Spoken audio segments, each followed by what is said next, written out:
Alright, long time no see. We're back at it. South Carolina versus Tennessee. Tennessee's going to be home.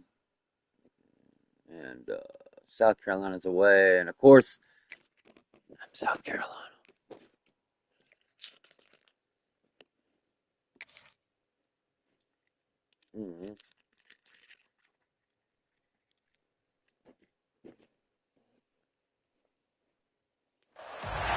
One of the danger spots in any college football season. Ranked team against unranked opponent. And we'll see if the upset can shake up the rankings in this one.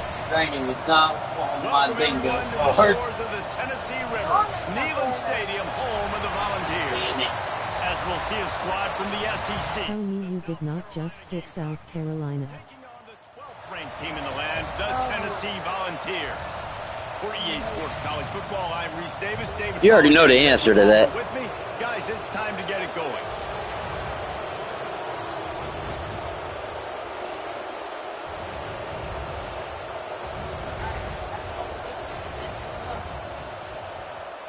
Now, Thanks. man, where the Tigers at? Oh, nah. I'll love you. Usually what I'll do is The Gamecocks will put total revenue to crank us pick up. like a team that's small.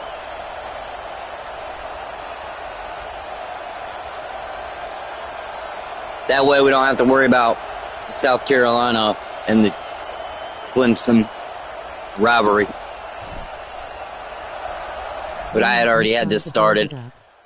But I think a better conversation would be, what team should we do for a rebuild?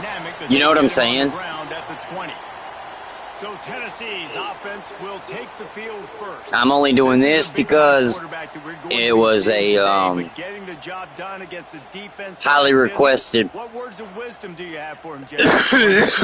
One of my viewers actually likes watching football. And then we do it a little different. We do have the 15-minute setups with realism. Honestly, LSU will be stoppable if they get the right players. They're going to make it hard, right? There's not going to be any layups. Like most of the time, I'm thinking about doing like the Mountain Division or something. They're going to make you earn it. They're going to make you go the length of the field. They're going to see if you can be patient. I will say the game can be really fun. I love football, college football. And the offense has a little bit of success, and what do? They push that turbo button right back on the line, ready to run another play. And it's a good mix-up for the channel. My last live was not, like, the internet went out, so that's why it abruptly ended. Good tackle. Yeah, being that people, you know,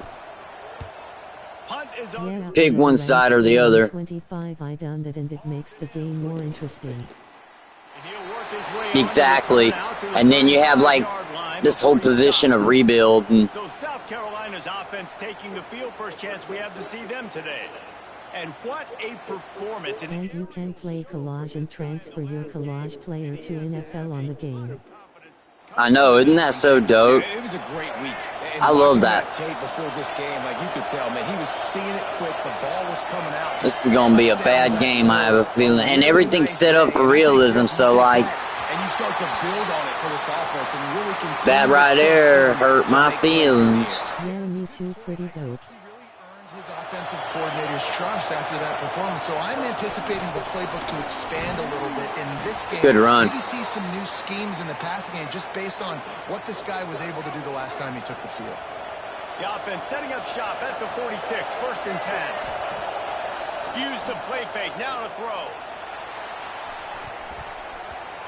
Oh! Well, this defense was ready for go balls. Against this receiver and his speed, he's one of the fastest in the country. They knew this quarterback was going to try to take the top off the defense. Ain't nothing you can do there. They couldn't link up, but if you're on defense, He broke through. Try that play again. Neyland Stadium alive, a cauldron of orange noise on 3rd down. caught behind the line. It's Stewart. There he Oh, no way. First down marker. He's a yard short. Well, they're going for it. They're going for it. And they'll go for it. Has to get there to move the sticks. Oh, my God. My own blocker got fucking put aside. Down stop.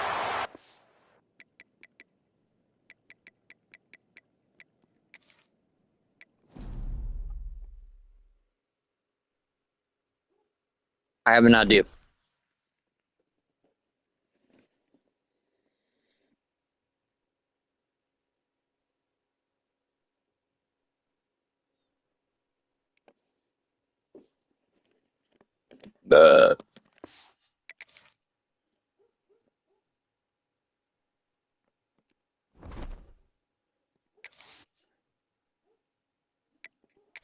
Welcome back to Dynasty Mode. I'm Reese Davis, and it's time to kick off your EA Sports College Football 26 coaching journey.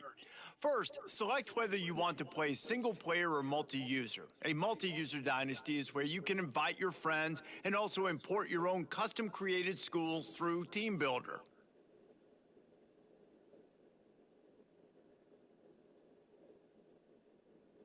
Quick tip: don't ever play online versus other people. No interest in it. Everybody's already doing it. You know what I mean, Mud? It's literally so saturated. And it's not fun to me. I'm not that good at the game. I'm not going to sit here and be like, yeah, I'm fucking badass, bruh. You know what I'm saying? Like, yeah, I know how to play. I understand it. Blah, blah, blah.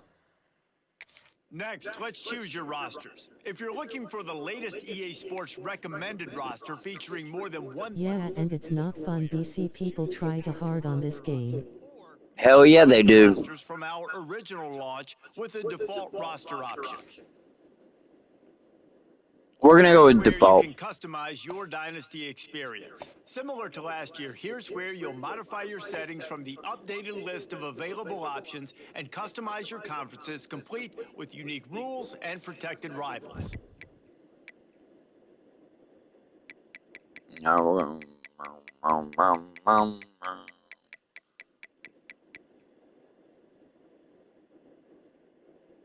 I'm actually going to allow the recruiting to be done. What was the last game you and my dad played together? Oh,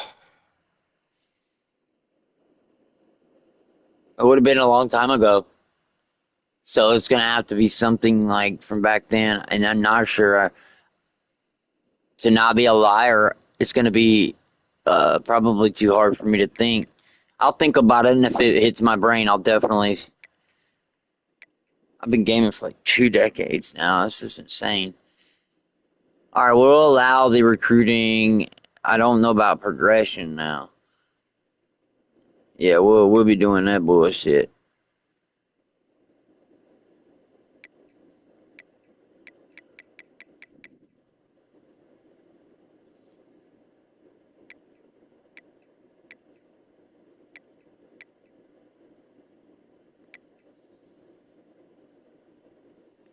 All right.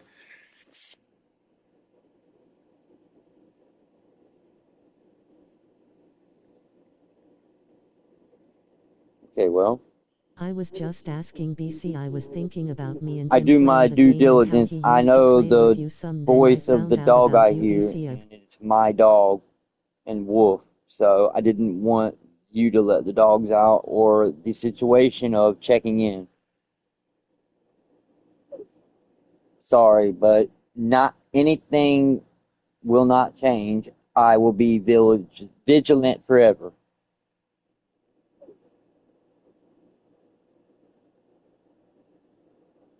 My dog is too dangerous to not have a tab put on her. Oh, I thought you was talking to me. I was finna say your mascot barks. Oh no, my bad, bro. Joy. I'm fucking talking to the my phone because I use speech to text synthesis because it's so fucking good. It used to be shit, but I'm gonna. All right, so here's your dude. I have a perfect idea, man.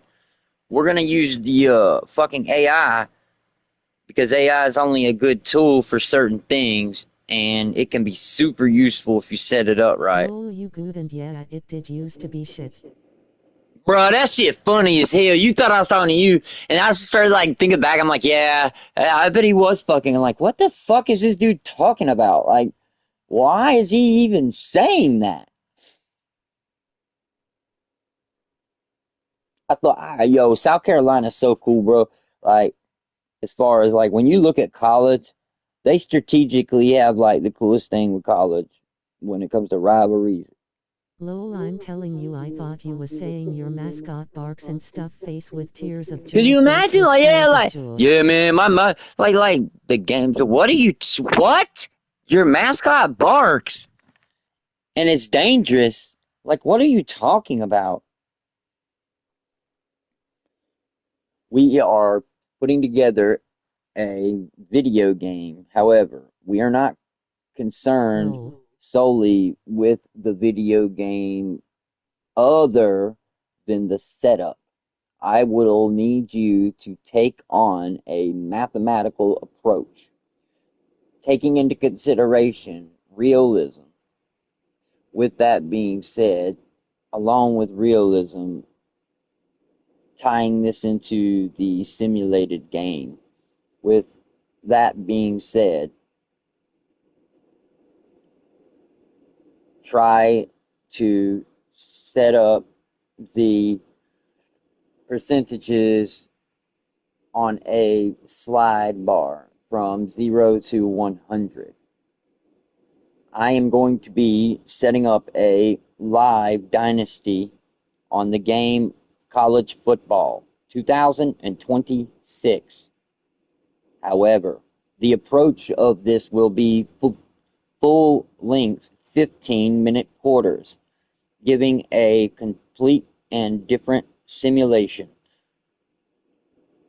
The job that we will need to take on as we are setting up the Only if I entire had a system.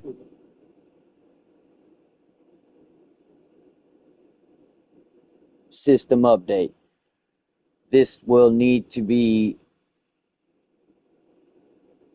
adjusted to the perfect slider 0 to 100 as the definition of each goes. We will now take in one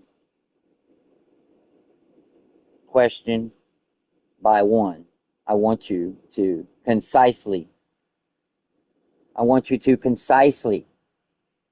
answer the question with a very simple approach on the question with the number answer, so that number can be then taken and input into the system simulation. This system simulation and the data that you have been given are strictly then going to be used to create the absolute best system for the college dynasty experience. All of this will be recorded, and this will be carefully analyzed. With that, each input from this period in this thread will now need focus on this idea,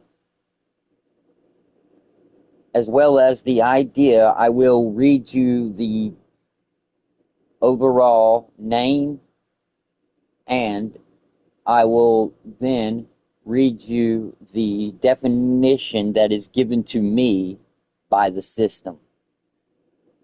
You have now received all instructions. Please carefully now take the questions and explanations, and then with that you will give the answer for the slider. When you have the output result, You may take your time and use any tool sets available, including online searches, analyzations, and comparisons, and or any other obvious ideas or tool sets that you may need. When giving the answer, do not go into too much detail on why you picked it, but merely a good definition on the overall understanding on why this connects to the realism build, as this will need to obviously be the main goal. Ultimately, we will give you a grade once we test the entire system, and this obviously will be later. Prepare for your next input, as it will be a question about exactly what I have described. This input is going to take a minute to have to load. I am ready. Okay. It is now building it. All right, adjusting for it. Let's go. I have locked in the parameters for a realism-focused 15-minute quarter simulation for college football 2026 season. I understand that my goal is to provide a single, precise integer from 0 to 100 for each slider setting you present, grounded in mathematical logic to balance gameplay flow with statistical realism. I will prioritize clock management, adjusting for the high volume of plays resulting from full 15-minute quarters. Physical realism, ensuring player movement, fatigue, and interaction mimic a high-stakes collegiate broadcast. Data consistency, maintaining a logical relationship between different slider categories to prevent gameplay breaks. Please provide the first slider name and definition. I am standing by for the input. Hell yeah, let's do this shit. Oh, this is going to be crazy, yo. All right, we're going to go down to the bottom. Some of these questions now, chat, we can, obviously, we can, decide on our own. Okay, obviously, well,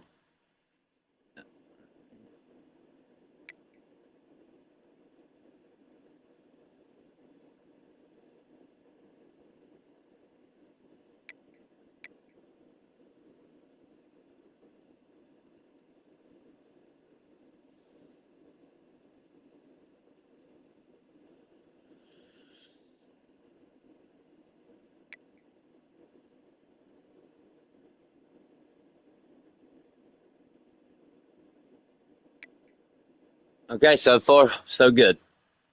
All right, here's the first question. All right, here we go. First question. CPU player transfer chance. This is the likelihood of the player on CPU-controlled teams will transfer.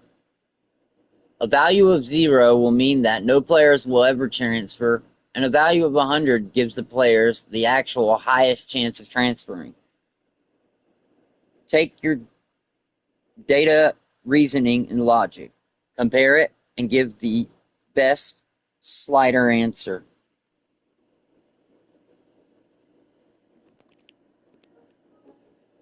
CPU player transfer chance. Slider answer 40. Definition and realism connection. A value of 40 strikes a mathematical balance between the modern Wild West transfer portal and the preservation of team identity. In current collegiate athletics, approximately 15% to 20% of total scholarship players enter the portal annually. Setting this to 40 ensures that elite programs, CPU, face realistic roster churn where backup talent seeks playing time elsewhere, while preventing lower-tier schools from being completely decimated every offseason. All right. This value creates a simulation where the CPU effectively utilizes the portal to fill gaps without creating nonsensical 50-man roster turnovers that would break the long-term stability of your dynasty.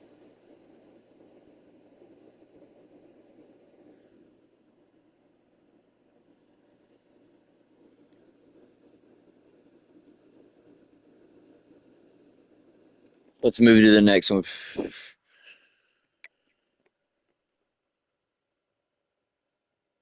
Max transfers per team. This will speak of the adjustments to the maximum number of players who can transfer from a team. Setting this to a 0 will disable the transfer portal.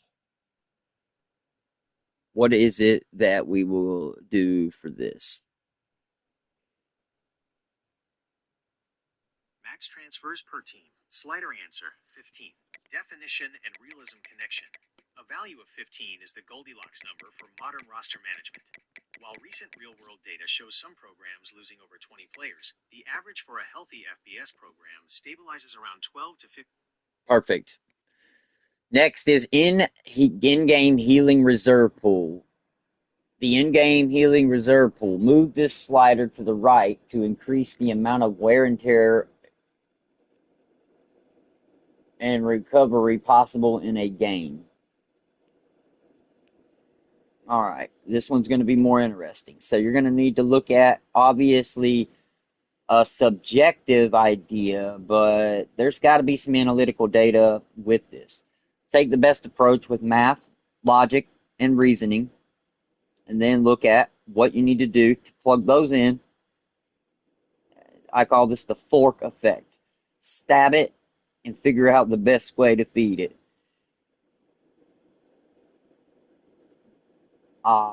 This one's taking a minute to load. In-game healing reserve pool. Slider answer, 35. 35. Definition and realism connection. A value of 35 is mathematically optimized for 15-minute quarters. In a full-length simulation, the total volume of plays is significantly higher than the standard 5-minute arcade setting. All right, perfect. Week-to-week recovery. Move the slider to the right to increase amount of wear and tear and recovery between games.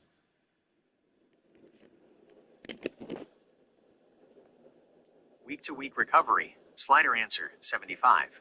Definition and realism connection. A value of 75 is essential for a 15-minute quarter simulation to ensure your roster remains functional over a 12-game season. Because full-length quarters generate a massive volume of plays, 80 to 100 per side, the cumulative wear and tear on your players, especially running backs and linemen, is far more severe than in standard gameplay. Mathematically, setting this to 75 ensures that minor bruises and yellow fatigue statuses clear up during the 6 days between games, mimicking the modern college training realm. It prevents a death spiral where your starters' physical ratings, speed/strength, permanently degrade by mid-season simply because they are playing realistic snap counts. Perfect. Halftime recovery. This slider represents the increase of amount of wear and tear, obviously towards the right or towards 100.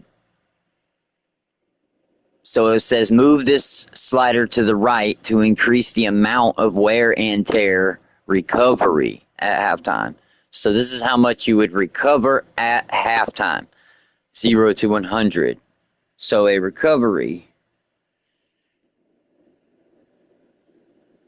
Halftime recovery. Slider answer, 55. Definition and realism connection. A value of 55 provides a slight mathematical edge to recovery without resetting the physical narrative of the first half. Between quarter recovery.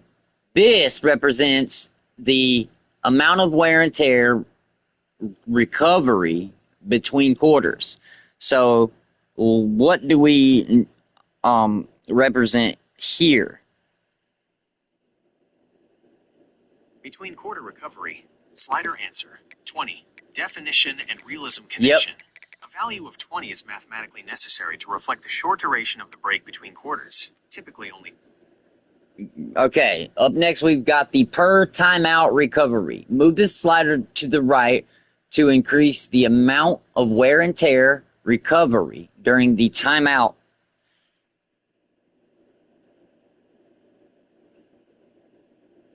This one should be interesting when considering real life and techniques involved. Guys, this is going to be a cool setup. Per timeout recovery. Slider answer, 10. Definition and realism connection. A value of 10 is the mathematically honest representation of a 30 to 90 second timeout. In reality, a timeout is used for tactical communication and a quick breath, not physiological restoration. Man, I'm smoking While a dab player and might my catch their glass wind, container muscle just busted all over me. I was trying to heat it up and run the wax down. Oh, that sucks, dude. That sucks, dude. That absolutely sucks. Dude, well, it happens. I will say that. That bitch got too hot. Boom!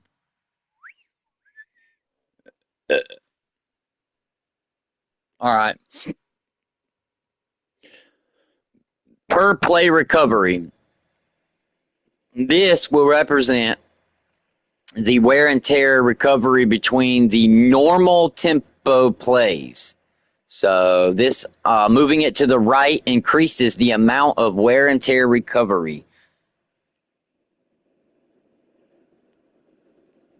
Per play recovery. Slider answer 5. Definition and realism connection. A value of 5 is the mathematical anchor for a sim experience. Between standard tempo plays, I'm not there are doing that usually only anymore, but are you 25 to 40 trying to seconds make of it real real time. as possible? Physically, this is barely enough time. Within reason. I mean, it's, we're looking to drive in statistical data and then obviously within a, simulated experience and obviously in the gaming world. This should give us a really interesting approach because we, on the channel, we approach the game quarters at 15 minutes. However, I've already done about 5 to 6 games, and there are some quirky things that need to be adjusted. However, my human little feeble brain would need, like, not that I can't set it up and do it. I would have to, write it down on a piece of paper, and we would all have to kind of, come together. I think this way, especially with the long ass setup prompt that I gave to the little AI, it knows what we're looking for. So yeah, we're looking for that, but it's got to be able to translate as well. So basically, all the settings in this game are geared up to be a default 5 to 6 minutes. So everything in this area in the settings are basically aimed at that. So I tell the AI a bunch of information. It's like, hey, I want logic, reasoning, and a reality of simulation. So let's look at it with the sliders and let's get these adjusted. All the sliders just honestly and simply need to be, match up with the 15-minute quarters that that we're doing. All right, we have the impact block impact. Move this slider to the right to increase the amount of wear and tear generated during impact blocks. So in other words, the big bad blocks. Real world value, let's see. Impact, block impact. Slider answer 85. Definition and realism connection. A value of 85 creates the collision tax necessary for true trench warfare realism. This is interesting. An impact block, where a lineman or lead blocker hits a defender at full speed in space, is one of the most physically violent acts on the field. Mathematically, with 15-minute quarters, your lineman will be engaging in these high-velocity collisions more frequently. Setting this to 85 ensures that these big bad blocks carry a significant physical cost. It forces a realistic rotation of offensive linemen and move the slider to the right to represent the amount of wear and tear generated during the decent and normal blocks. In other words, the normal blocking.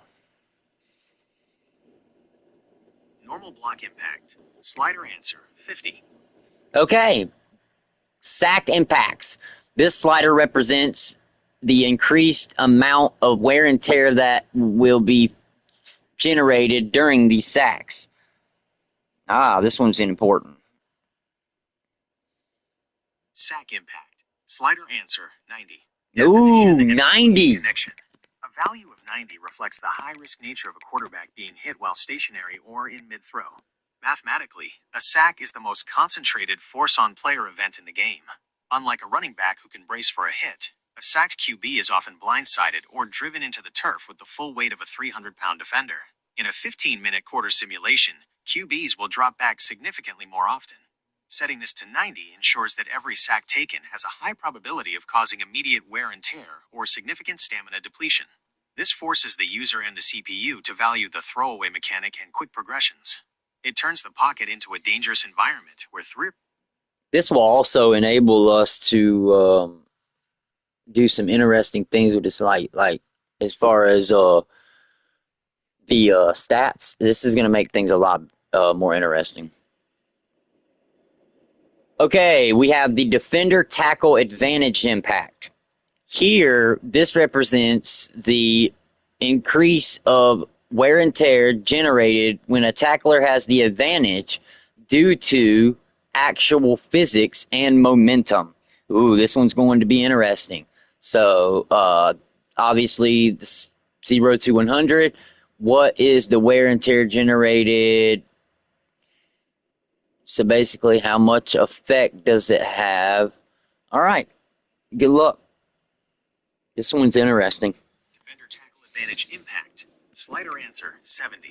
Definition and realism connection. A value of 70 prioritizes the physics of momentum. When a defender has the advantage, meaning they are squared up, In the same areas, what amount of impact will the cut stick impact? Considering 0 to 100 with the obvious increase to the right, what is the wear and tear generation for cut stick tackles?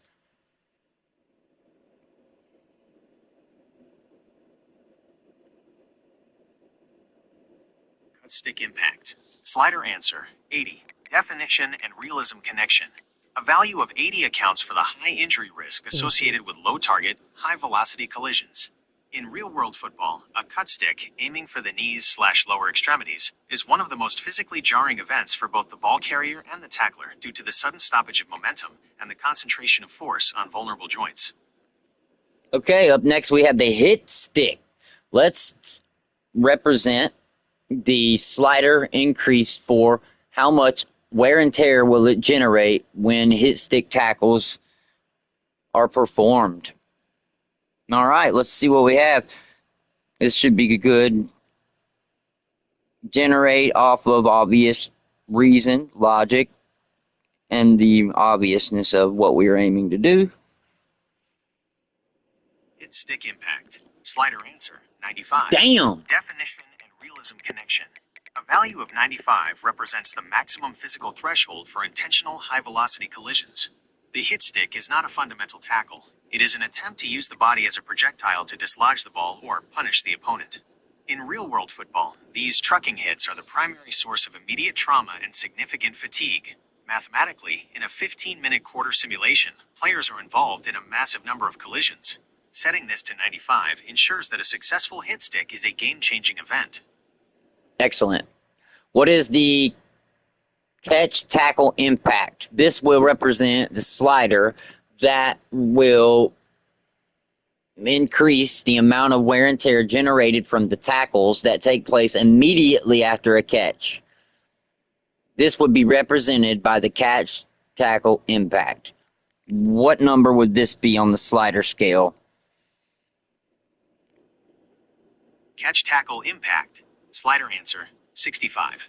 Definition and realism connection. A value of 65 accurately reflects the vulnerability of a receiver who has not yet transitioned into a runner state. In collegiate football, a receiver caught mid-air or immediately upon tucking the ball often absorbs force while their body is extended or off balance. Up next, we have wear and tear overall on or off. This is obviously something I can answer, but we'll still put it in as, I don't know, a data point. Wear and tear overall. Slider answer on. Definition and realism connection. Setting this to ON is the non-negotiable foundation. Wow, I missed the question. Let's go back to wear and tear. Normal tackle impacts. What is the representation of the amount of wear and tear for the generated normal tackles in a 15-minute game? Blah, blah, blah. Normal tackle impact. Slider answer 50. Okay. Definition and realism connection. A value of 50 serves as the mathematical constant for the simulation. While hit sticks and sacks are the outliers, the normal tackle. Taking into consideration the clock management up next, obviously, we want to aim for an accelerated clock. This will represent the amount of time that the players in real football, most people do not notice that they huddle and talk and plan, as well as other things. This needs to be accounted for. When they walk up to the line and then they go to get into position for the next play, how much time average would be the best representation of runoff for a 15-minute clock and acceleration clock on? What would be a fair approach for realism as how much time is generally left on the clock when the quarterback is down and ready to hike? This will then give us the opportunity also to be able to audible, call plays, etc. But also not give an amount of time left on the clock that the game just drags on.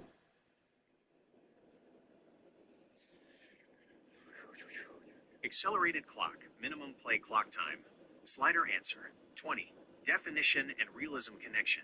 A value of 20 seconds remaining is the mathematical sweet spot for balancing 15-minute quarters with tactical flexibility. In a full 60-minute simulation, the biggest threat to realism is the total play count. Without acceleration, you could easily hit 200-plus plays. All right. And inflate statistics to impossible levels. Setting the clock to run down to 20 seconds mimics the average time a college quarterback actually has once the team breaks the huddle and finishes their initial walk-to-the-line rituals. Realism. It simulates the 20 seconds lost to huddling and personnel transitions. Tactical balance. It leaves you with exactly enough time to read the defense, make one or two audible calls or hot routes, and still snap the ball before a delay of game penalty. Statistical integrity. This runoff ensures the total number of plays per game stays between 120 and 140, matching the real-world collegiate average for the 2026 season. Okay. All right. That's what I was looking for. All right. Pre-order bonus. If any user has a pre-order bonus, it will be granted coach point. Man, get that shit out of here. Fuck that. All right. Manual progression XP percentage. When auto progression is turned off for a user-controlled team, this penalty will be applied to all XP earned by players on that team. What the hell, huh? Okay, so next up we have a manual progression XP penalty percentage. When an auto progression is turned off for a user-controlled team, this penalty will be applied to all XP earned by players on that team. And it's set at 25% default.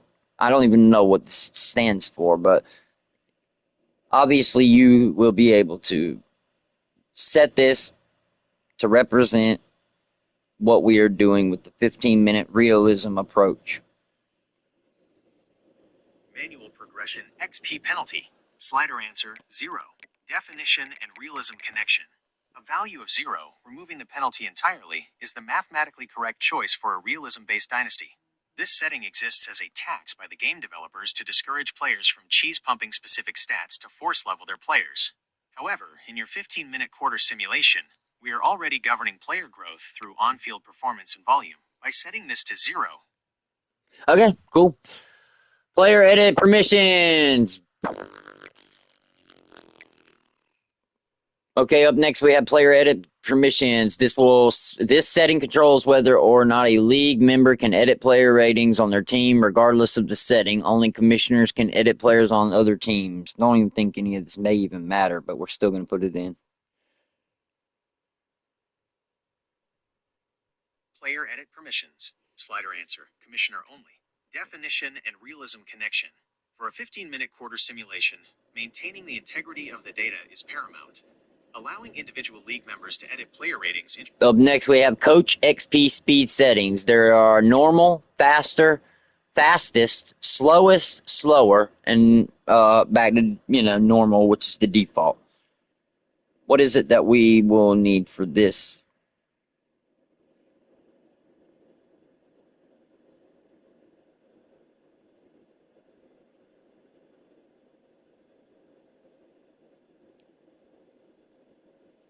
Coach XP speed settings. Slider answer, slow. Definition and realism connection. Selecting slow is a mathematical necessity when running 15-minute quarters. In a full-length simulation. Unfortunately, there are only slowest, slower, and normal. Which of these would you pick? Coach XP speed settings. Slider answer, slowest. Definition and realism connection. Coach firings. This setting controls whether or not coaches can be fired. CPU coaches only, or not at all, which would be off. Regardless, user coaches will not be fired in the first year of the league. What is, obviously I know the answer, but go ahead and let us know what we need. Coach firings. Slider answer on. Definition and realism connection. Setting coach firings to ON is the only mathematically viable option for a realism-based dynasty. In the current 2026 landscape, the coaching carousel is more aggressive than ever. Data shows that approximately 20% to 25% of FBS programs change leadership annually, and the median tenure for a head coach has dropped to less than 3 seasons. In a 15-minute quarter simulation, the stakes are higher because every game is a full-length broadcast. By keeping firings on, you ensure the CPU coaching logic stays sharp. Programs that consistently underperform, especially those in the high-pressure Power 4 conferences, must face consequences to maintain the power vacuum effect. This ensures that big jobs actually open up for you or other rising coaches, mimicking the high turnover It's now reality of time modern to college select football, your where win team. now is the Would you only prefer to take over an established contender or All right. build a team from the ground up? Pay attention to each team's prestige rating, represented by the So, number of stars next now to each we team's approach name. the Teams with a higher prestige will obviousness be ready to compete for of the college bias. football playoff right To away. keep On the other the hand, bias lower of the prestige teams user provide a greater control, challenge to build as into the contenders. user The will be choice picking one is of the yours. teams to play in the simulation dynasty. However, this bias that is spoken of, and obviously there is a position of just picking a random team, so that job will now be yours. Speaking about the choices, you have any available NCAA teams, and the obvious choices in the NCAA game 2026, EA Sports. Out of the selection of college teams, what college team are we going to represent? We are attempting to take on a rebuild. With that in mind, we will also go live. So your answers and your overall adjustments in the build will be seen by others.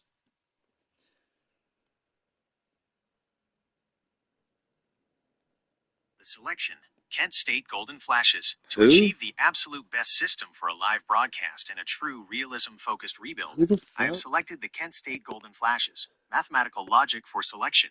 1. The statistical bottom. Okay, so is that a real team? Because I don't recall that.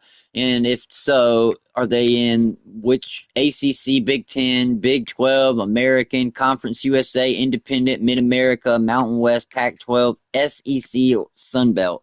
Or have you accidentally made a mistake and made up something? Review data, try again.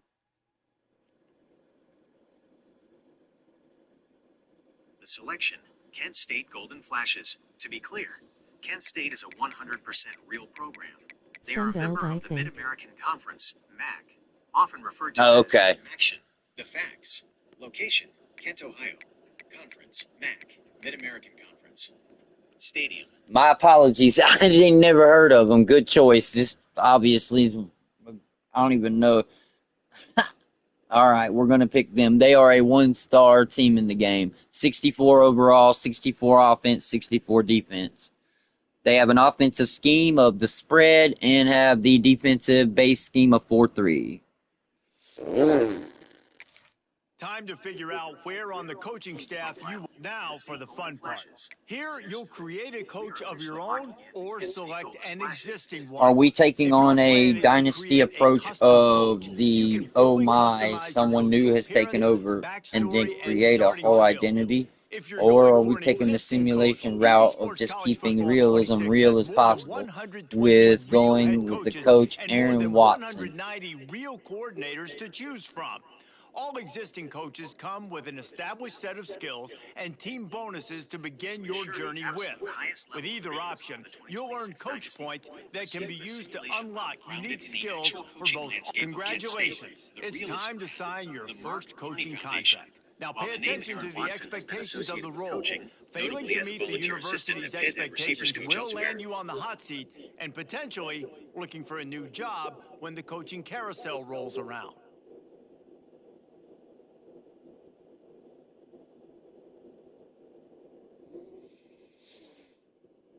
Okay, we have a contract that I have attached to this thread to help out with the simulation and data thereof. This also shows how well the team has done.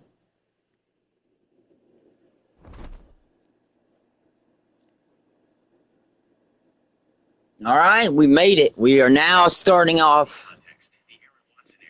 Based on the contract data provided from the head coach, we are officially pivoting to a story-driven realism approach. The coach profile, identity, Aaron Watson, Arkansas State, archetype, motivator, level 20. Job status, hot seat. Contract, 1 year. Signed for the 2025. With the schedules, I don't like playing any fake teams, so like the FCS East needs to be replaced with something else. How about let's do this? Look up the 2026 schedule, I think it is, the one where basically the schedule is FCE East, Texas Tech, Buffalo, Florida State, Open, Oklahoma, UMass, Toledo, Bowling Green, Open, Ball State, Akron, Michigan, Illinois, Army-Navy Week, MAC Championship. And I only see one fake team, so what team could I replace this with?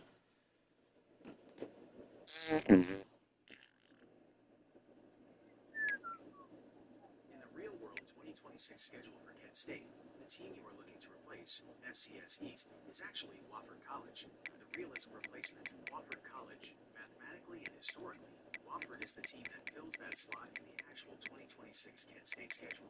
Wofford is Do a the real-world Titans. program based in Spartanburg, South Carolina. While they are an FCS school, adding them, or a representative real-world equivalent available in the game's team builder/roster, removes the fake team element from your simulation.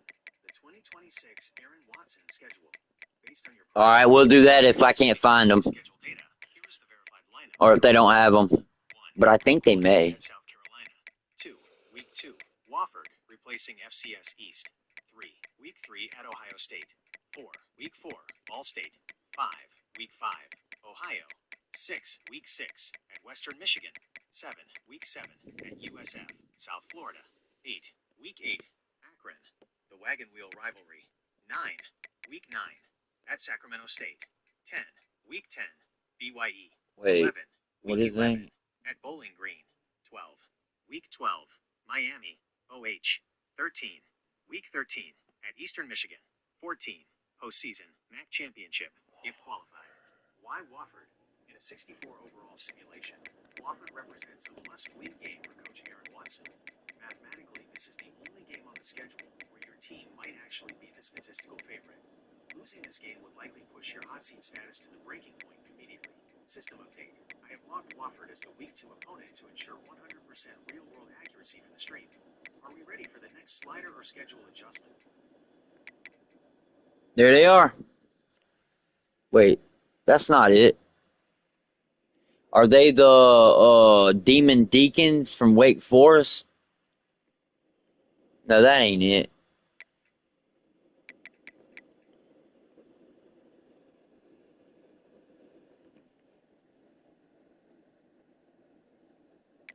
No, that definitely isn't it. The Demon Deacons belong to Wake Forest, located in Winston-Salem, NC. Wofford College is home to the Terriers. The Realism profile, Wofford Terriers. Mascot. Okay, well, what, where are they located at? Like Sunbelt, Mountain, what?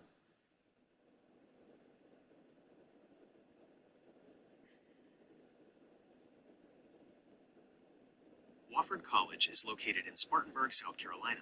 In terms of their conference, they are a member of the Southern Conference, SoCon. The Realism breakdown, Conference, SoCon, Southern Conference. This is an FCS conference, which is why the game defaults to a generic name like FCS East. Location, Spartanburg, South Carolina. Mascot, Terriers. Why this fits your architect simulation? There's no what? Why wouldn't the Mid-America, whatever. Playing Wofford in Week 2 keeps Coach Aaron Watson in the same state for the start of the season.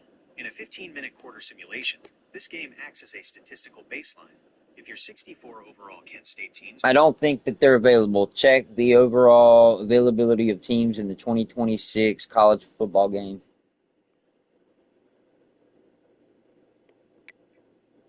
You are absolutely right to double-check. Mathematically, Wofford is not a playable team in the base roster of the 2026 game.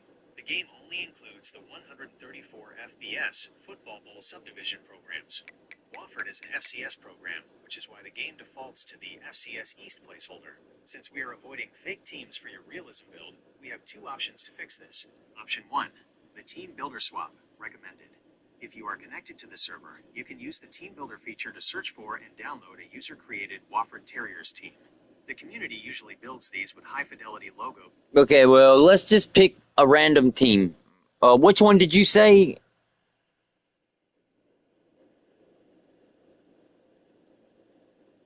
Since Wofford, the real team in that slot, is an FCS school and won't be in the base 134-team roster, and you want to avoid fake teams like FCS East, we need a real FBS replacement that keeps the geography No, I and don't logic think of the South so. Carolina road trip intact. I think they're The selection, Sunbelt. Coastal Carolina Titans. Chanticleers. If we are picking a random real team to replace that fake slot, Coastal Carolina is the mathematically perfect choice for your rebuild. Why Coastal Carolina? Geography. They are located in Conway, South Carolina. Since you open Week 1 at South Carolina, Columbia, it makes perfect sense for Coach Aaron Watson to stay in the Palmetto State for Week 2. The teal contrast, their vibrant teal uniforms and unique surf turf, though you'll be playing at your home stadium in Canton, Ohio for this game, provide a great visual for the live stream. Difficulty scaling. Coastal is usually All right, we need to a save 75 this. to 80 overall team. This is a significant step up from a generic FCS team, but still winnable if your 15-minute quarter strategy is sound. It represents a real challenge for your 64 overall roster. The updated 2026 Aaron Watson schedule. Week. Opponent. Location. Narrative. 1. South Carolina. Away. The massive paycheck game in Columbia. 2. Coastal Carolina. Home. All right, I've set up the save. 3.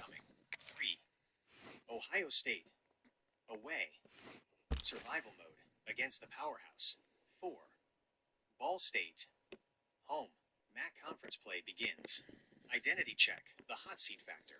By putting Coastal Carolina in that Week 2 slot, you've removed the easy win. Mathematically, you are now an underdog in almost every game of the first month. This puts Coach Aaron Watson's hot seat status, as seen in your contract data, under immediate pressure. Are we locked in with the Chanticleers for Week 2, or do you want to move on to the gameplay skill sliders, Heisman/All-American tuning?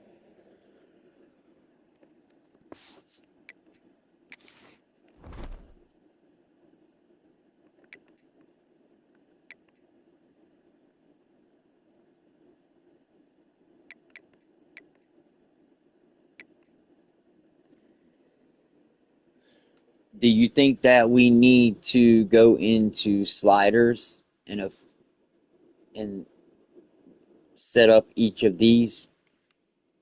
We have the user settings that we have done. Or I'm not sure actually, but we've done one of the settings. But we have XP sliders, league settings, gameplay sliders, user settings. You shouldn't have to.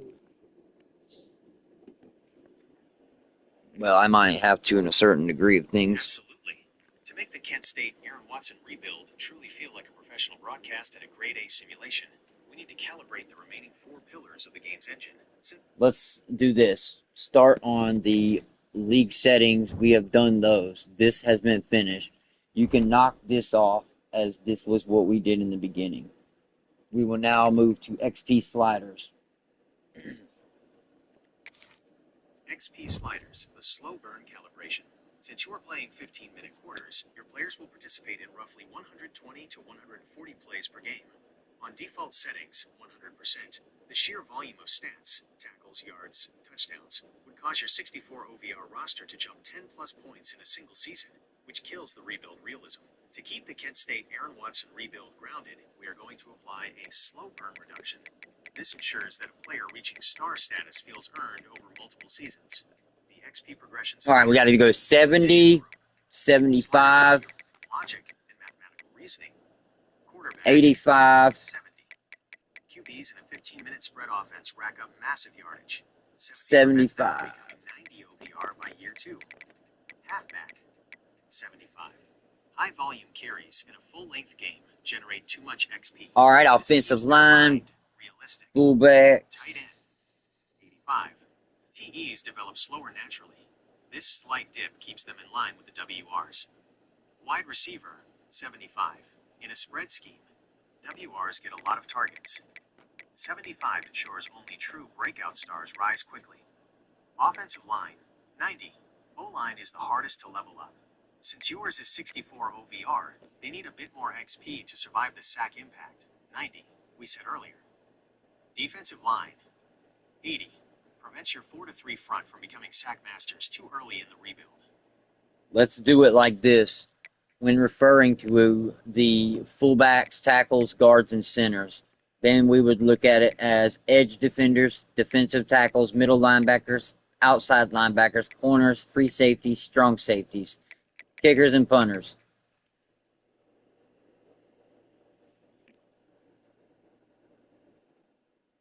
XP sliders, positional precision. Understood. We are moving away from general position groups and into the granular specific positions to match your defensive and offensive logic.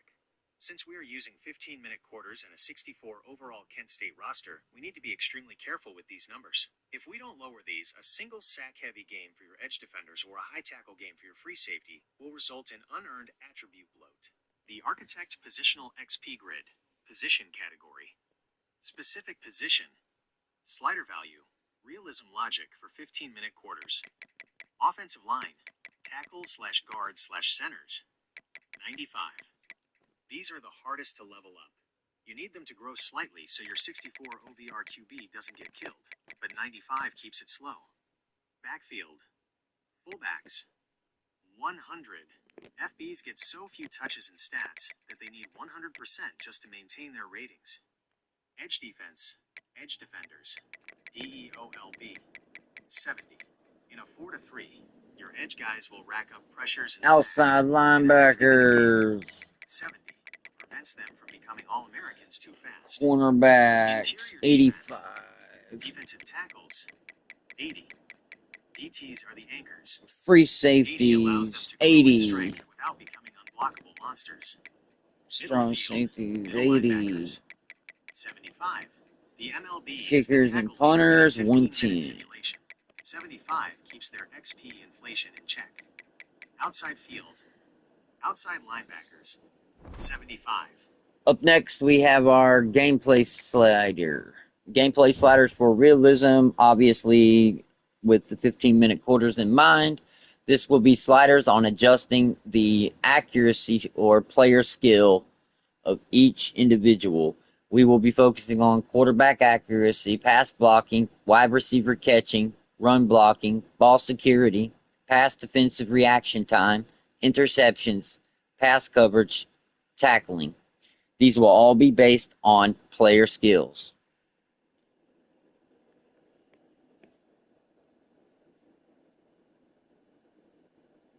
Player skill sliders, the 15-minute broadcast balance. To make a 64 overall Kent State team feel like a real underdog on a live broadcast, we have to move away from the all-pro defaults. In a 15-minute quarter game, you will have nearly 130 snaps. If these sliders are too high, the score will be 70 to 65 every game. If they are too low, you'll never move the ball. These settings are designed to make ratings matter. Your 64 OVR QB will miss throws if he's under pressure, and your 64 OVR O-line will struggle against South Carolina's pass rush. Player skill settings. Category. Slider value. Realism, logic, and mathematical tuning. QB accuracy. 38. Prevents a 64 OVR QB from completing 90% of his passes. Oh my You'll see God. realistic overthrows and dirted balls when pressured. Pass blocking. 45. You have a 1-star O-line. At 45, you'll get about 2.5 to 3 seconds to throw before the pocket collapses, which is the collegiate average. WR catching. 35. 42. Low-rated receivers should drop contested balls. This creates Pass third and long defensive situations reaction. that force you to punt. 55. Run blocking. 40. This makes these sprint run game a grind. Interceptions. 25. You have to find the holes. The AI won't just open a truck-sized gap for you. Ball security. Pass coverage. 35. 52. Fumbles. Tackle. 48. In a 60-minute game. Up next, we have our CPU skill.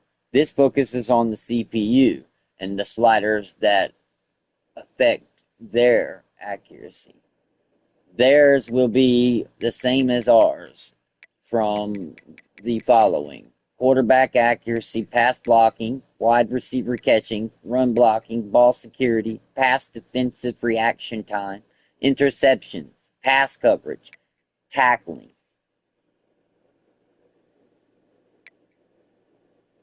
Special teams, they will field goal power, field goal accuracy, punt power, punt accuracy, kickoff power, game options.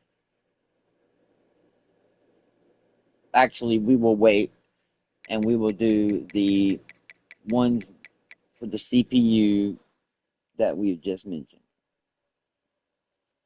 Don't want to get ahead of ourselves. CPU skill sliders, the opponent logic tuning.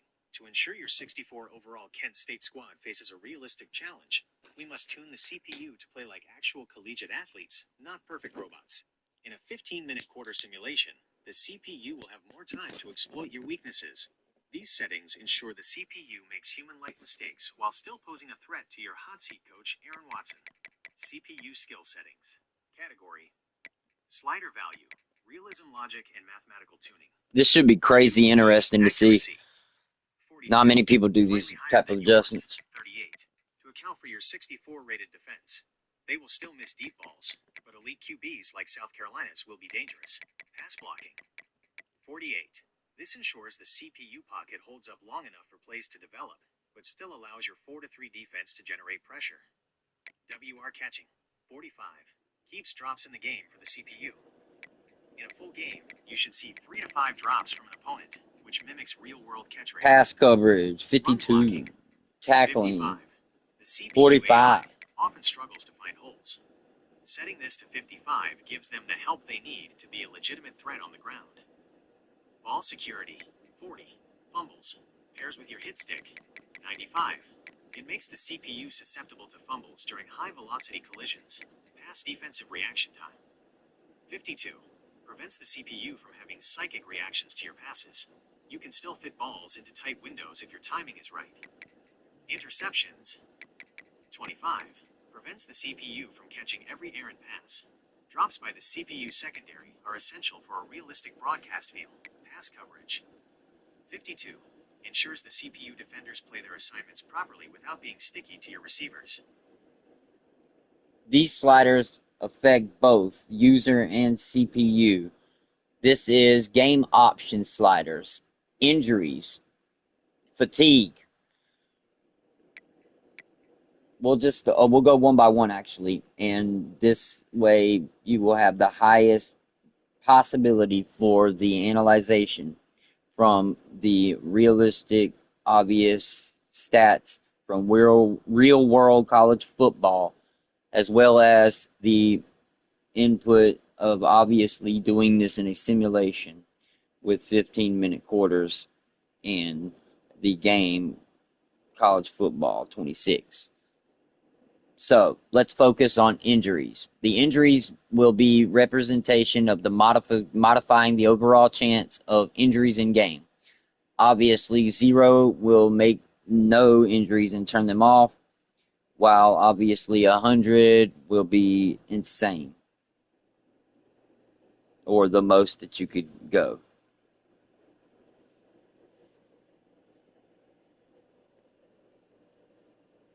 Injury frequency calibration. Slider answer 32. Definition and realism connection. A value of 32 is the mathematical sweet spot for a 15-minute quarter simulation in 2026. In a full-length game, your players are What about fatigue? What about the fatigue? Modify the amount of fatigue applied to players during gameplay.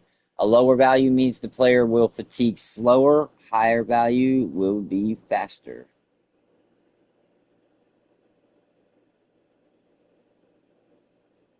fatigue frequency calibration. Slider answer 85. Definition and realism connection. A value of 85 is the mathematical standard for a 15-minute quarter simulation to ensure that rotation actually happens. With a 64 overall team, Minimum player speed threshold. Increase or decrease the minimum in-game speed for players. A lower number creates a greater separation between the fastest and the slowest players. This is on a scale, obviously, from 0 to 100. minimum player speed threshold. Slider answer 45. Definition and realism connection. A value of 45 is Precipitation catch chance scale. This is a tricky way of taking into consideration the rain and how it affects scaling. This will scale the amount of precipitation's impact on a catch chance.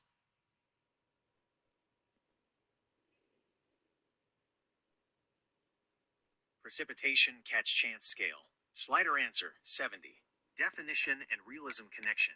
This slider is a multiplier for how much rain and snow actually degrade the ability to Scaling the amount of precipitation impact on pass and accuracy.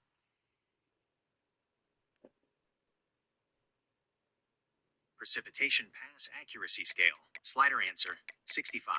Definition and realism connection.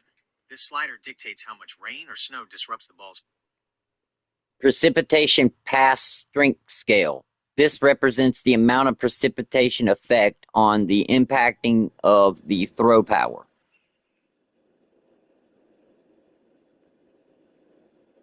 precipitation pass strength scale. Slider answer 55. Definition and realism connection. This slider specifically Precipitation broken tackle scale. This represents the amount of precipitation impact on the chance of a tackle getting broken.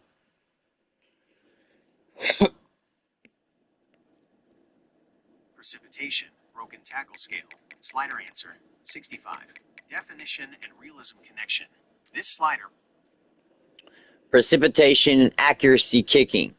This represents how much impact is done when rain is in effect on the kicking accuracy. precipitation kicking accuracy scale. Slider answer 75. Definition and realism connection. This slider dictates how much rain or snow. Precipitation strength kicking. This scale represents the amount of rain and how it has impact on the power of a kick. precipitation kicking strength scale. Slider answer 60. Definition and realism connection. This slider dictates how much drag the rain or snow applies to the ball once it leaves the kicker's foot. In a 15-minute quarter simulation, field position is everything. If the ball is waterlogged, it becomes mathematically heavier, requiring more force to travel the same distance. Setting this to 60 creates a realistic reduced range effect for your 64 overall team. The heavy ball physics. At 60, you will lose approximately 3 to 5 yards of effective range in a downpour. If your kicker's max distance is normally 48 yards, he will struggle to clear the crossbar from 43. This mirrors real-world conditions where a wet, cold ball simply doesn't compress or fly as well. Kickoff impact. This setting ensures that touchbacks are harder to achieve in a storm. More balls will land short of the end zone, forcing more returns and creating more opportunities for your hit stick, 95, logic to cause a game-changing special teams fumble on your live stream. The architect's choice. With a 60 strength scale, Coach Aaron Watson has to be more conservative. You can't rely on long field goals to save a stalled drive in the rain. This pushes the simulation toward a field position. Up next, we have penalties.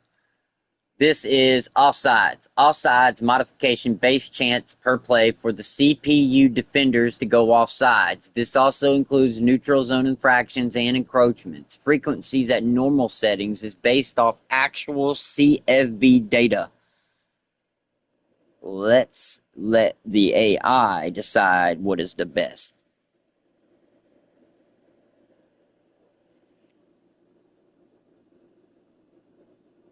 Penalty sliders, offside, and neutral zone infractions. Slider answer, 55. Definition and realism connection. Setting offside to 55 is the mathematically optimal. Up next, we have the false start, modifying the base chance per play for CPUers that will do a false start.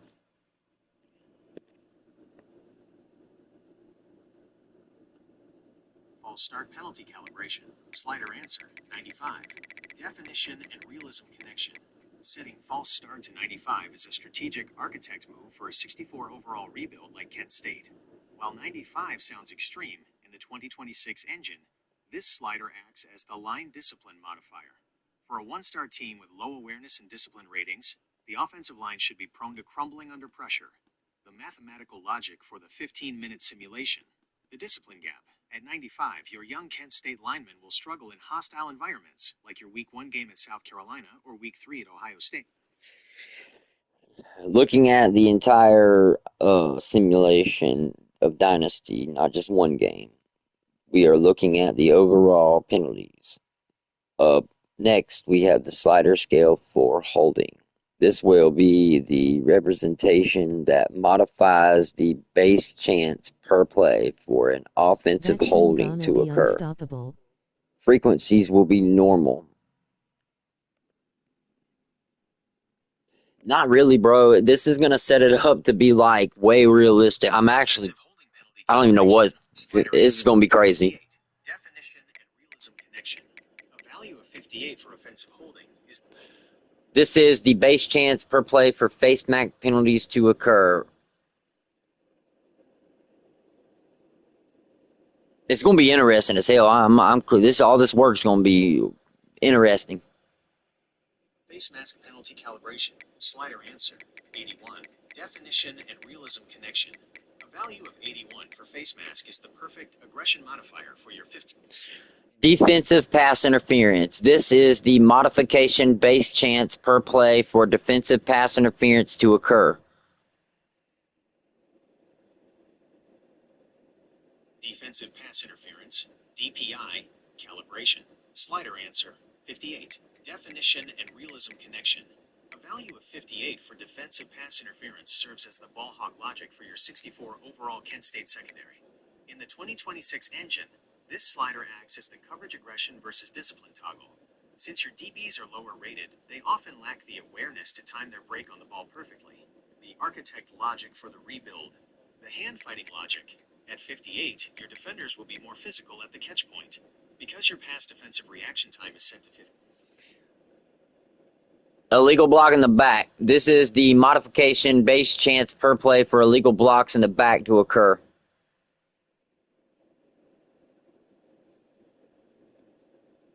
Illegal block in the back calibration. Slider answer, 52. Definition and realism connection. A value of 52 for illegal block.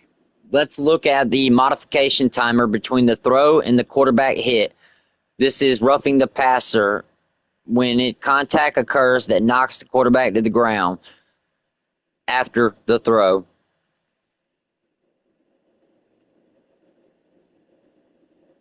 Roughing the passer calibration. Slider answer, 50. Definition and realism connection.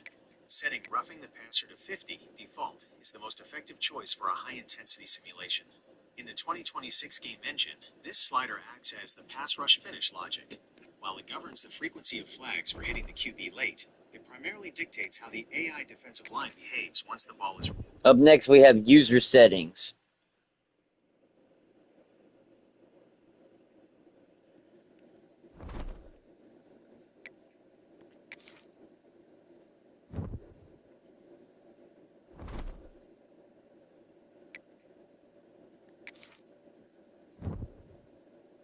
All right, we're gonna kick. Yep.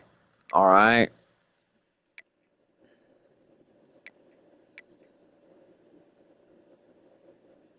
Yep. Nope.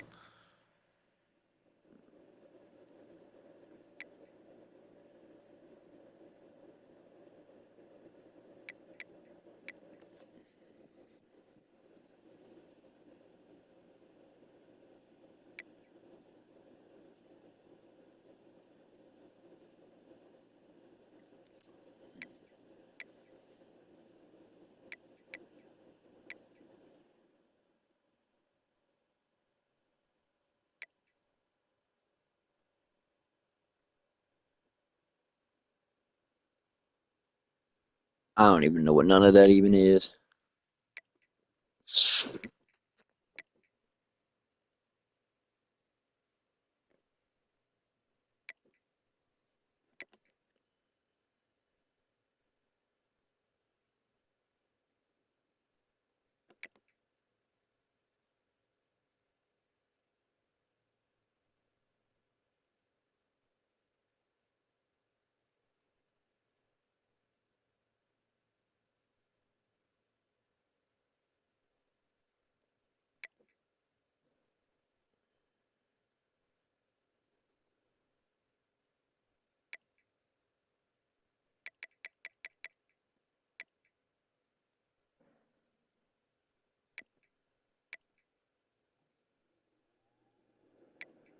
Menu narration option is set to off.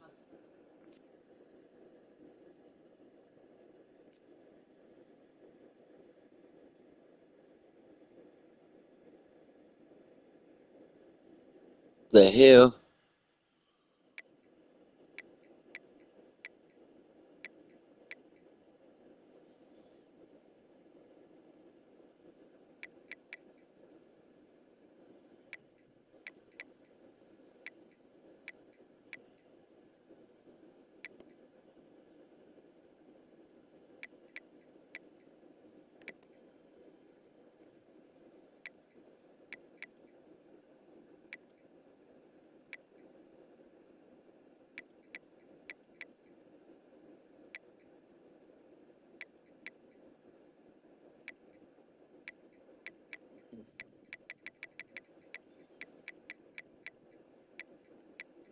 Key narration volume set to 100.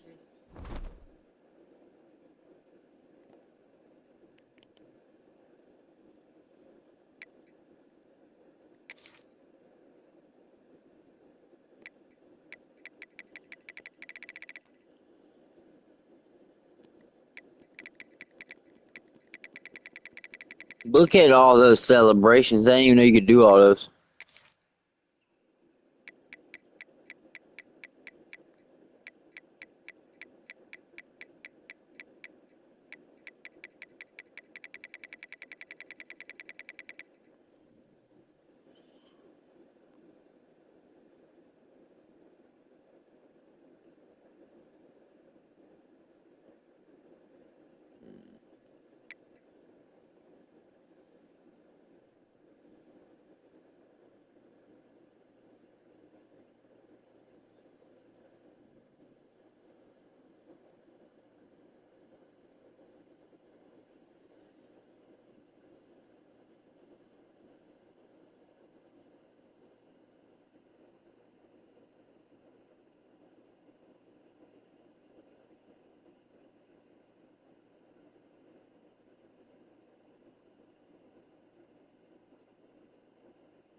All right, let's go ahead and get a game going. Let's see what we got.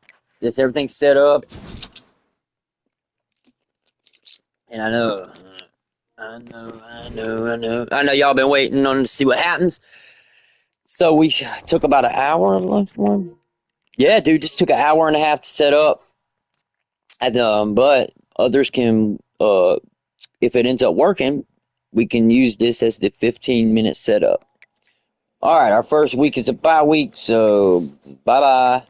We're going to go ahead and do a Tito time. Dude, this shit took forever.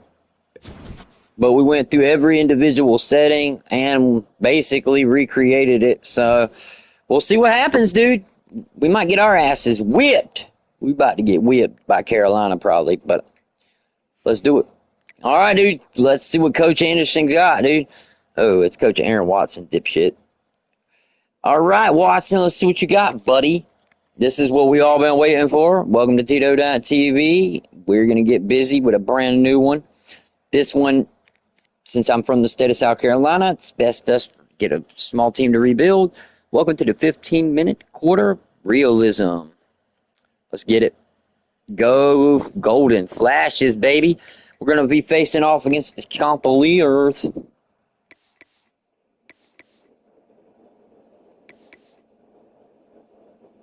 Oh, okay, they got some dope. Okay. Okay.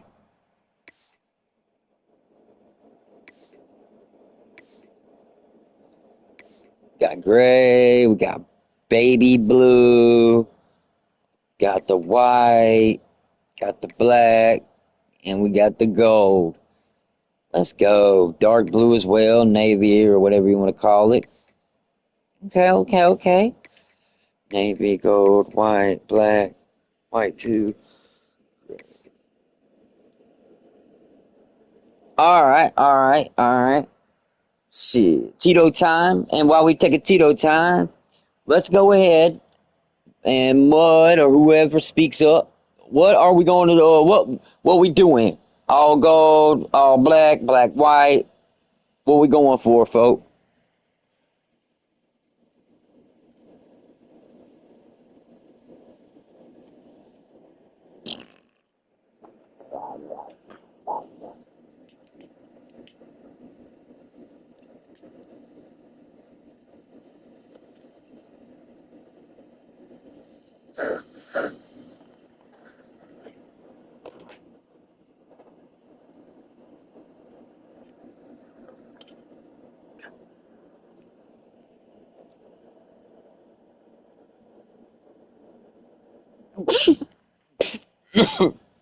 Okay.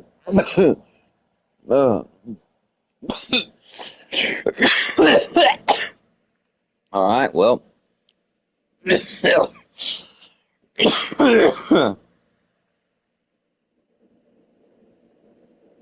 Okay, our first game is going to be against the Coastal Carolina, and we're going to be home. What outfit are we going to wear?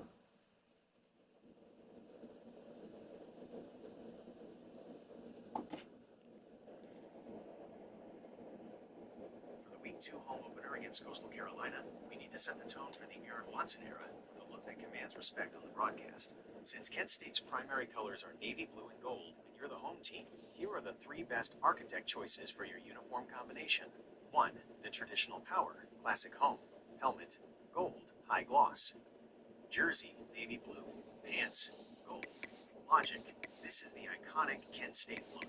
It creates a sharp contrast with Coastal Carolina's teal uniforms. On a 15-minute quarter simulation, the gold helmets will pop under the stadium lights as the game progresses into the evening. 2. The deep sea, monochrome navy, helmet, navy blue, matte finish if available. Jersey, navy blue, pants, navy blue. Logic, often used for dark mode or blackout style games. That bitch look like the damn Chargers. Teal/light colors. Going all navy makes your 64 OVR squad look more intimidating and physically imposing on the line of scrimmage. 3. The Vintage Flash, 2025-2026 Special Edition. Helmet white with the Vintage Eagle logo revealed in late 2025. Jersey, navy blue. Pants white. Logic. Ooh, that's hot. I like it. Okay then. It's a great new era look to signal that Coach Watson is moving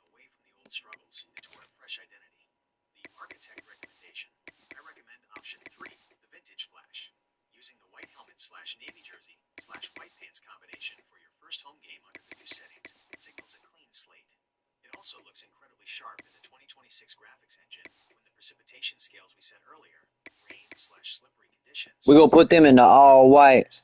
Which kit are we taking out of the tunnel? Gold/blue/gold.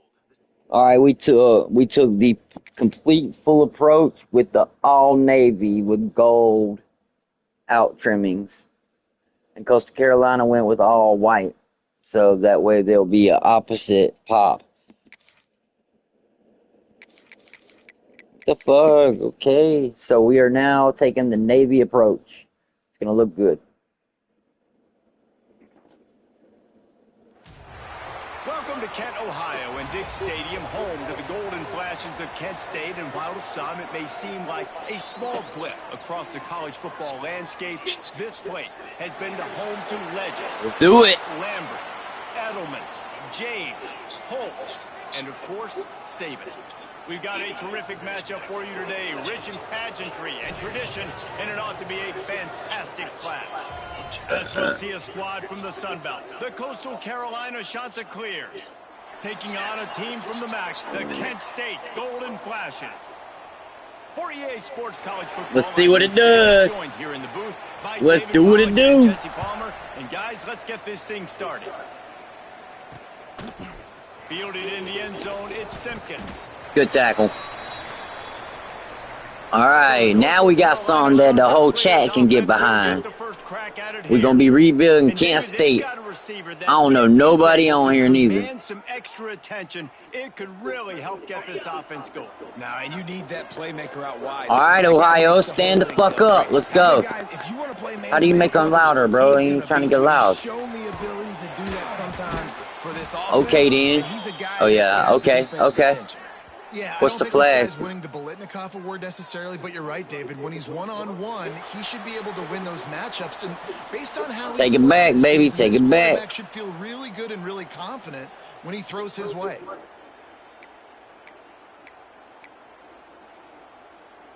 .46 Bear, baby. I don't care, baby.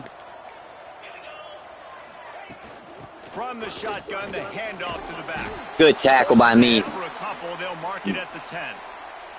And, man, the big fellas up front, they don't get a lot of credit. They don't get talked about a lot unless it's negative, but they're the big component, man. They've got to get some push, to get some running lanes, get this running game going. They're the ones that make it go. Good tackle. Pushes forward for 3 out to the 13. All right, let's do a cover 6. Not exactly the ideal situation for this offense. 3rd and long, back up inside their 20. And it's incomplete, but there's a flag in the backfield. Let's see who the call's on.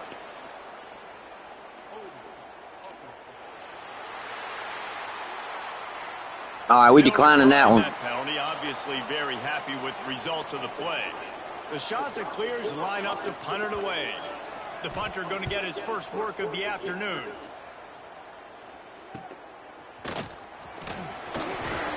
And the punt team gets down there and gets the return man on the ground. The Golden Flashes offense has. All right, we got the freshman, Drew DeShield. Ooh, hey, bro. Is he going to be the answer? It seems like quarterbacks mature quicker. All right, who the quarterback? Oh, that is the quarterback. Okay, who the Garcia? Let's see what Garcia got. Oh! I started as a true freshman back at Florida. I guarantee shotgun double offset, baby. Much nervous energy going right now because he has never played in an environment like this, and he has never played against competition like this either. No, it's crazy. Jesus, dude. So imagine now with all the technology and how much he's feeling the nerves. Obviously, all the eyeballs in the stadium is on him. Everybody knows what he's capable of, but he's going to be the first guy to touch the It's going to be around him, and that's a lot to ask of a freshman.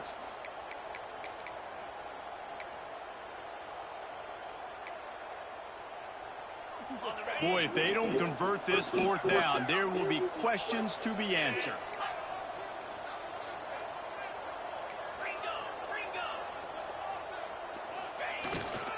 Trying to keep the drive alive. And he was able to Jesus, dude. Tackle, and they finally get him, but not until he picks up the that was risky.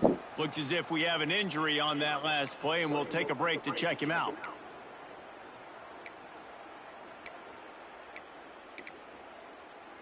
And the Golden Flashes will snap it on 1st and 10.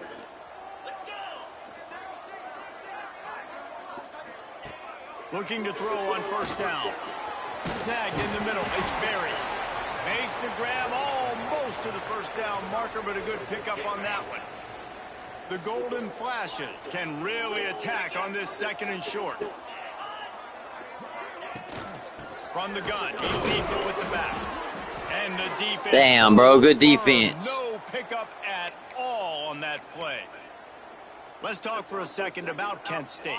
One of the big storylines coming into this year was the rising temperature of the coach's seat, and the process of cooling things off starts now. That's a fumble on the play. Defense scoops it up. No way, bro. Man, and all the visions and all the great things you anticipated happening for this fella, like in the first carry you put it on the deck, like that is a frustrating start, man. Fuck, y'all, damn it. Swing in this game too. Early fumble, early turnover to get this thing rolling.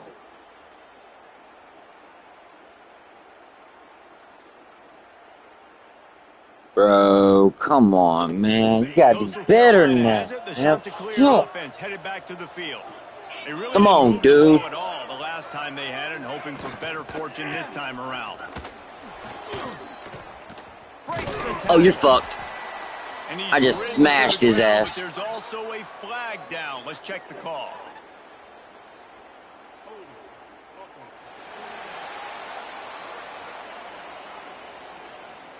Just an obvious holding call there, and one that just kills an offense's momentum.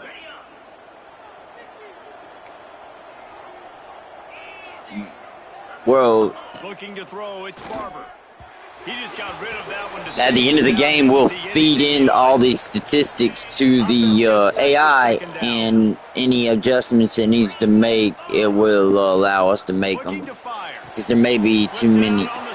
Oh, come on, man. That was a dumbass move by me. And the shot to clears are at the line, trying to move the sticks on 3rd and short. 3rd down play from the gun. Fires to the big fella. Oh, good momentum, man. Downs, and they've got it at the 42. I even read the play. Here's this offense with a fresh set of downs.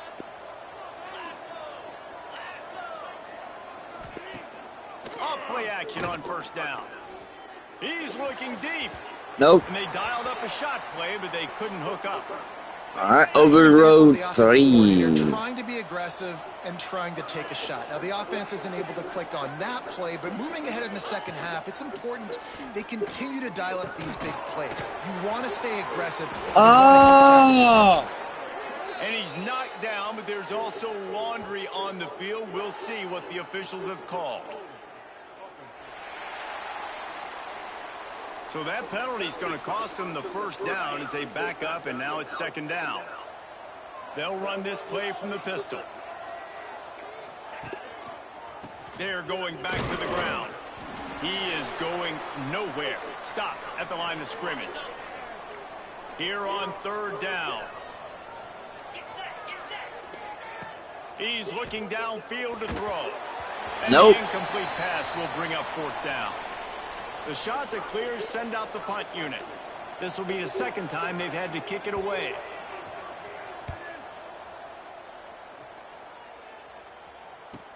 And the punt team able to smack him to the ground.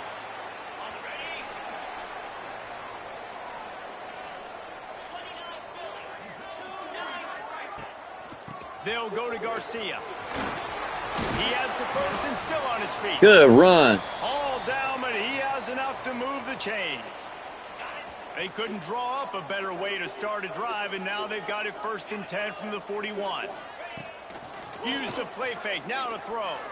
Looking to the big tight end. Jesus, that was dangerous. In a hurry, but he couldn't find his man. It's incomplete. Backed up now, here's 2nd and long.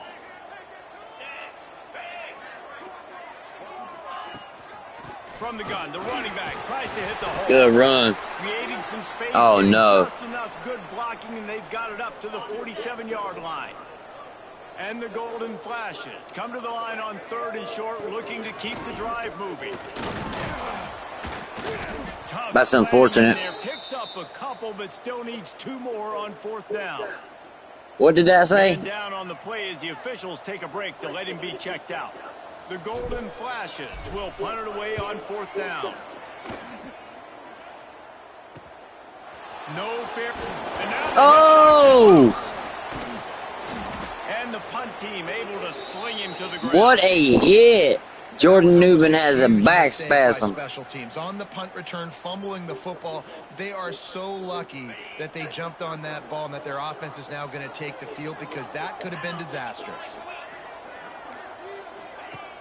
Wants to throw on 1st down off the play fake. Good D. That pass incomplete. The defense got a hand on it. Behind the chains now on 2nd and long. Toss sweep to the left. And maybe Oh, bully. But no more than that. Wow, did you see that hit by the linebacker? I mean, he came up with authority and bad intentions, forcing the tackle for loss. Man. Bringing the heat. Looking for a big gain. Oh, he dropped the pick. Can't hook up on the big play, and that brings up a 4th down. And that's why that guy plays DB and not wide receiver. DBs generally don't have as good of hands as wide receivers. That ball should have been picked off on 3rd down. Come on, man. That could have been a pick 6. They make the stop, and that is exactly what you want out of your punt cover unit. Guys, let's see how it goes this time for the Kent State offense. They really sputtered out of the gate, turned it over, punted the last time they had it. We'll see if the 3rd possession is the charm. Makes the catch. It's Bailey. They stop him almost immediately. Short gain there, and still a little ground to cover to pick up the 1st. Leaves it with the back. Come on. Tackle, but the official has tossed his flag.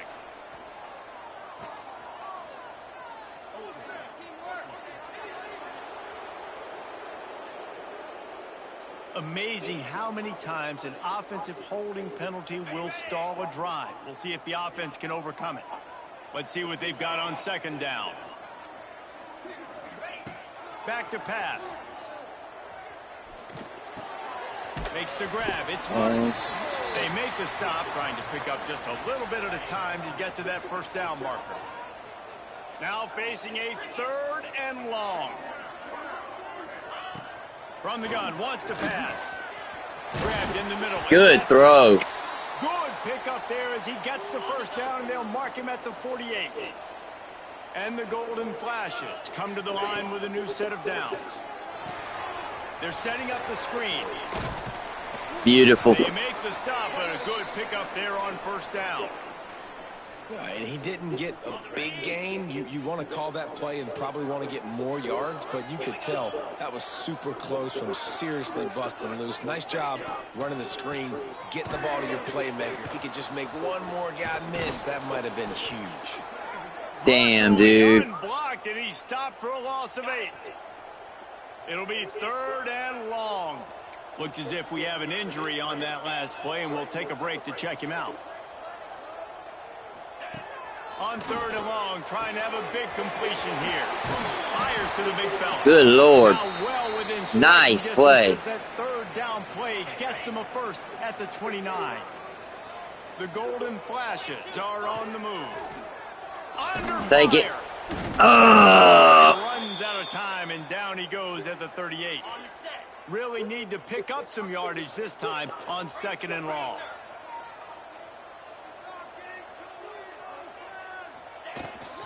They'll give it to the back. Breaks into the open. Got enough for the 1st down. Let's go. Corral, but not until he's in the red zone. They'll mark it at the 14. And the Golden Flashes back to the line on 1st down. Let's see if they keep leaning on this running game. Looking for space. It's Harris. Oh! And this one will be stopped for no gain. Defense is about firing off, hitting the offensive guys, and staying in your gaps. Everybody knowing where they're supposed to be. You could tell the defense, everyone was right where they're supposed to be, nowhere to run. Drop. And he dropped it. Oh. Like that would be a catch, and he just got too excited. As soon as the dude dropped off the coverage. From the gun, wants to pass. And he dropped it. No way, y'all. And this offense put together a really good drive, man. Like, that was a good drive, but third down in the red zone when the field starts to shrink, they really struggle to try to find a play to get someone open. All right, we put ourselves on the board. After putting up a 3 Ooh, this is tough. unit set to go. They're holding their own against them, though. Here he comes from inside his own 5. Just there you go. Had a chance to shake loose, and he'll be brought down at the 24. Coastal Carolina takes over, and here comes the offense. They didn't get much done the last time they had it, and to punt it away from deep. Good sack. He is effective, and they tackle him at the 19. And that time the defense dialed up a free safety blitz. They were able to get an extra number in the pass rush. Offensive line, running backs, they couldn't account for it. And that free safety able to get to the quarterback. And the Chanticleers have put themselves in dire straits after that last play. It's 2nd and a mile.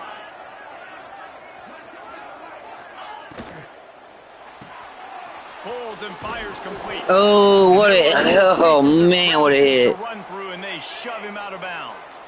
This defense has kept them backed up now. All right, let's do it. Stop and they can get off the field on 3rd and long. And he's off. Oh, get it. Oh my God, it's been kicked. He picks it up, still on his feet. Man down. No way. The officials take a break to let him be checked out. He's hurt. The Chanticleers. He's just running in. That's crazy. 3 and out and not much choice but to get rid of the ball. He gets it away from his own end zone. Excellent coverage that time. Didn't give him any room to set up a big return. You ever call fair catch? Dumb. State offense. So they put up some early points and now to build on this. Okay. Lead. Not much running room there. We'll take the double offset. We're going to run it right down their throats. That last one, they need 8 on 2nd down. Might as well stick with him. Got the 1st down and more. Good move. And he's brought down after a nice gain. Looks as if we have an all right, gun ace. All set to the right. Check him out. Now on the move at the 28-yard line on 1st down.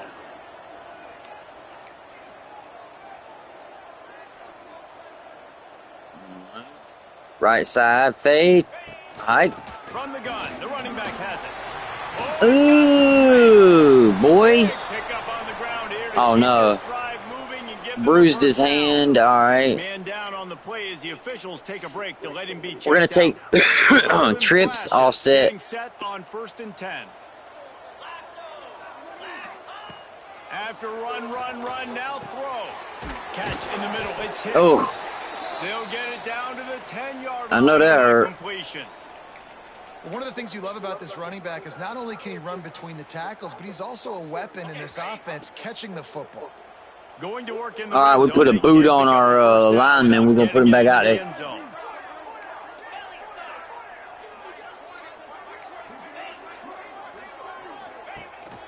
From the gun, they'll try to impose their will.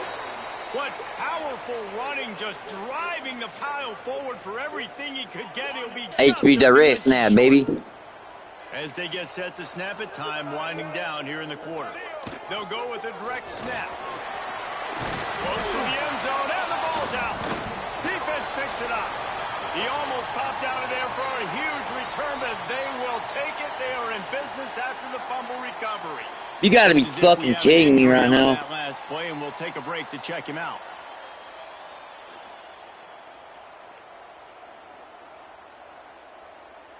Time for one more snap before the end of the quarter. The give to the back. Got a little space.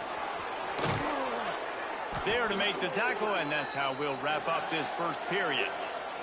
That's the end of the period, and Kent State has the lead. We've put one in the books. Let's have a look at our game summary.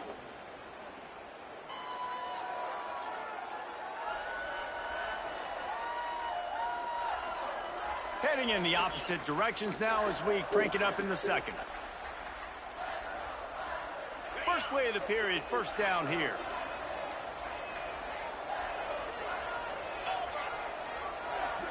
To the air, it's Barber. Got it set up on the outside. He's brought down, but there's a flag on the field. Let's see which way that's going to go.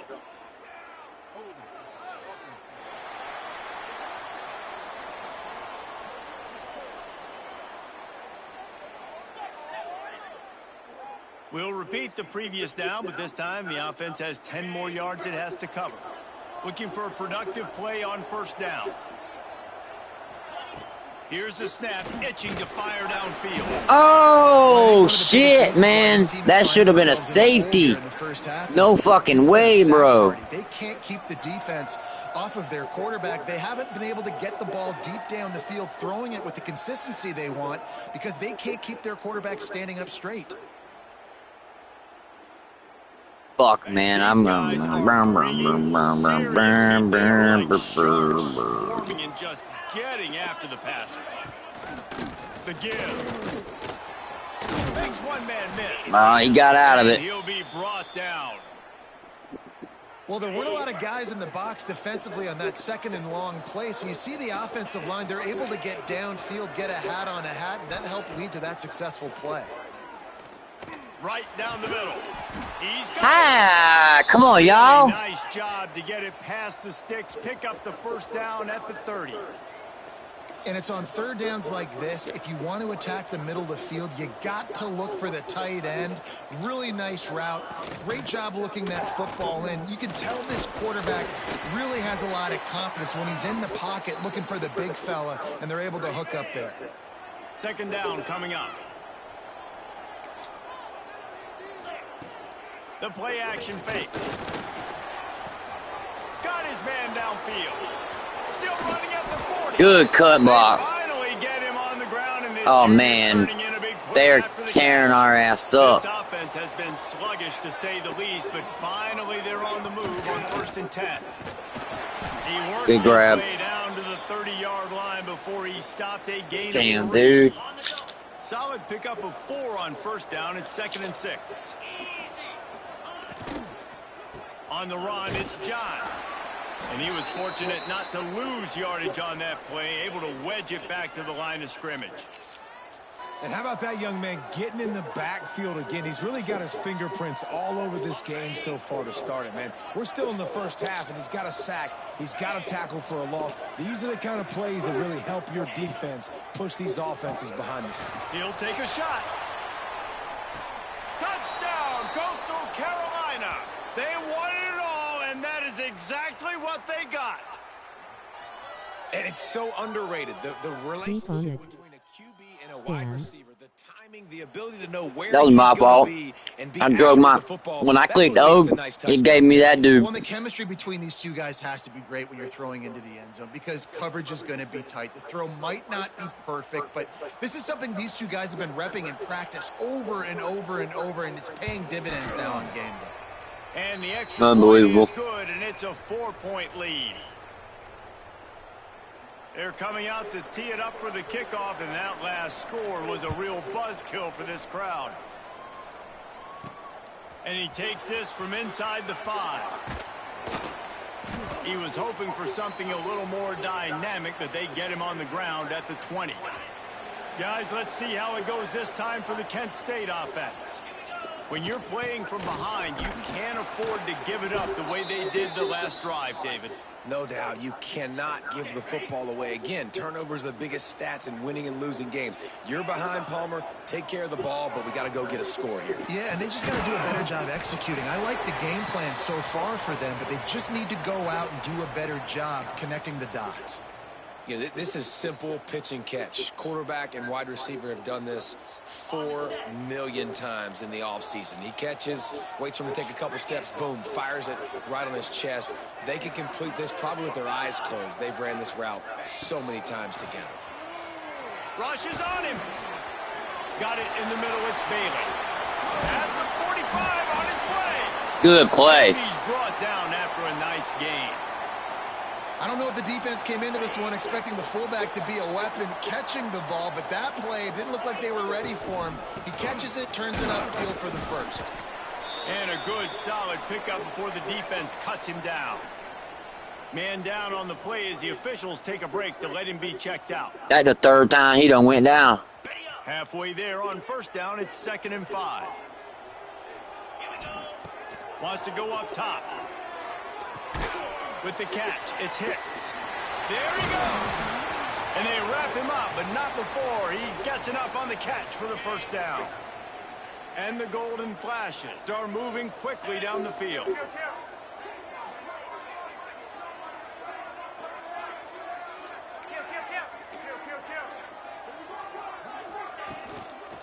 Trying to turn the corner on the left. Gets away from one. He's got space. They believe in this. I know you saw that. That boy just went off. Looks as if we have an injury on that last play, and we'll take a break to check him out. Get off me. Ugh.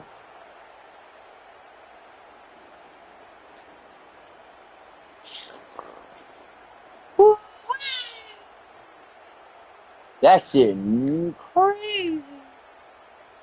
The golden flashes kept this drive moving on the ground. Now back to work. It's a draw. And the offense went right back to their man, and this time the defense was ready to stop him. Well, they try to go with draw. They didn't catch the defense blitzing, so it wasn't a great look anyway. But up front, they just got beat regardless. And that back, David, had nowhere to go. They had nowhere to go, but those offensive linemen, you got to send and you got to invite those defensive linemen up the field and kind of push them by. And you could tell they didn't do that. They didn't create any holes. There was really nowhere for him to go. You got to give him that first little hole, then maybe he can make a move. So the offensive line needs to do a better job. There you go. That'll be enough for the first down, and now they've got it at the 15-yard line. Awesome job. Run the football, right? It's really basic. Go to those plays you know can get you first downs, get you some extra set of downs, then you can go make big plays. They're going to go right back to him on first down. Stopped at the 13-yard line as the drive continues. Man down on the play as the officials take a break to let him be checked out. Operating in the red zone here on 2nd down. They'll leave it with him. They'll wrestle him down at the 4-yard line after that run. Okay then. We got a little bit of hurry up. Got them on their toes. To the line. They'll use the running game on 1st and goal.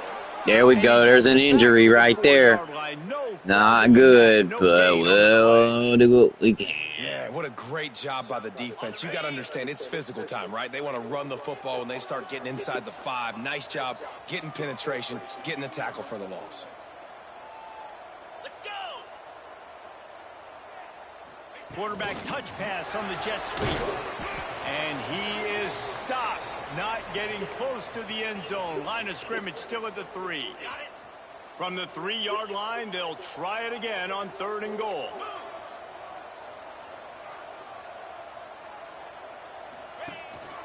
The give. And a really short game before he gets a whole bunch of company from the defense.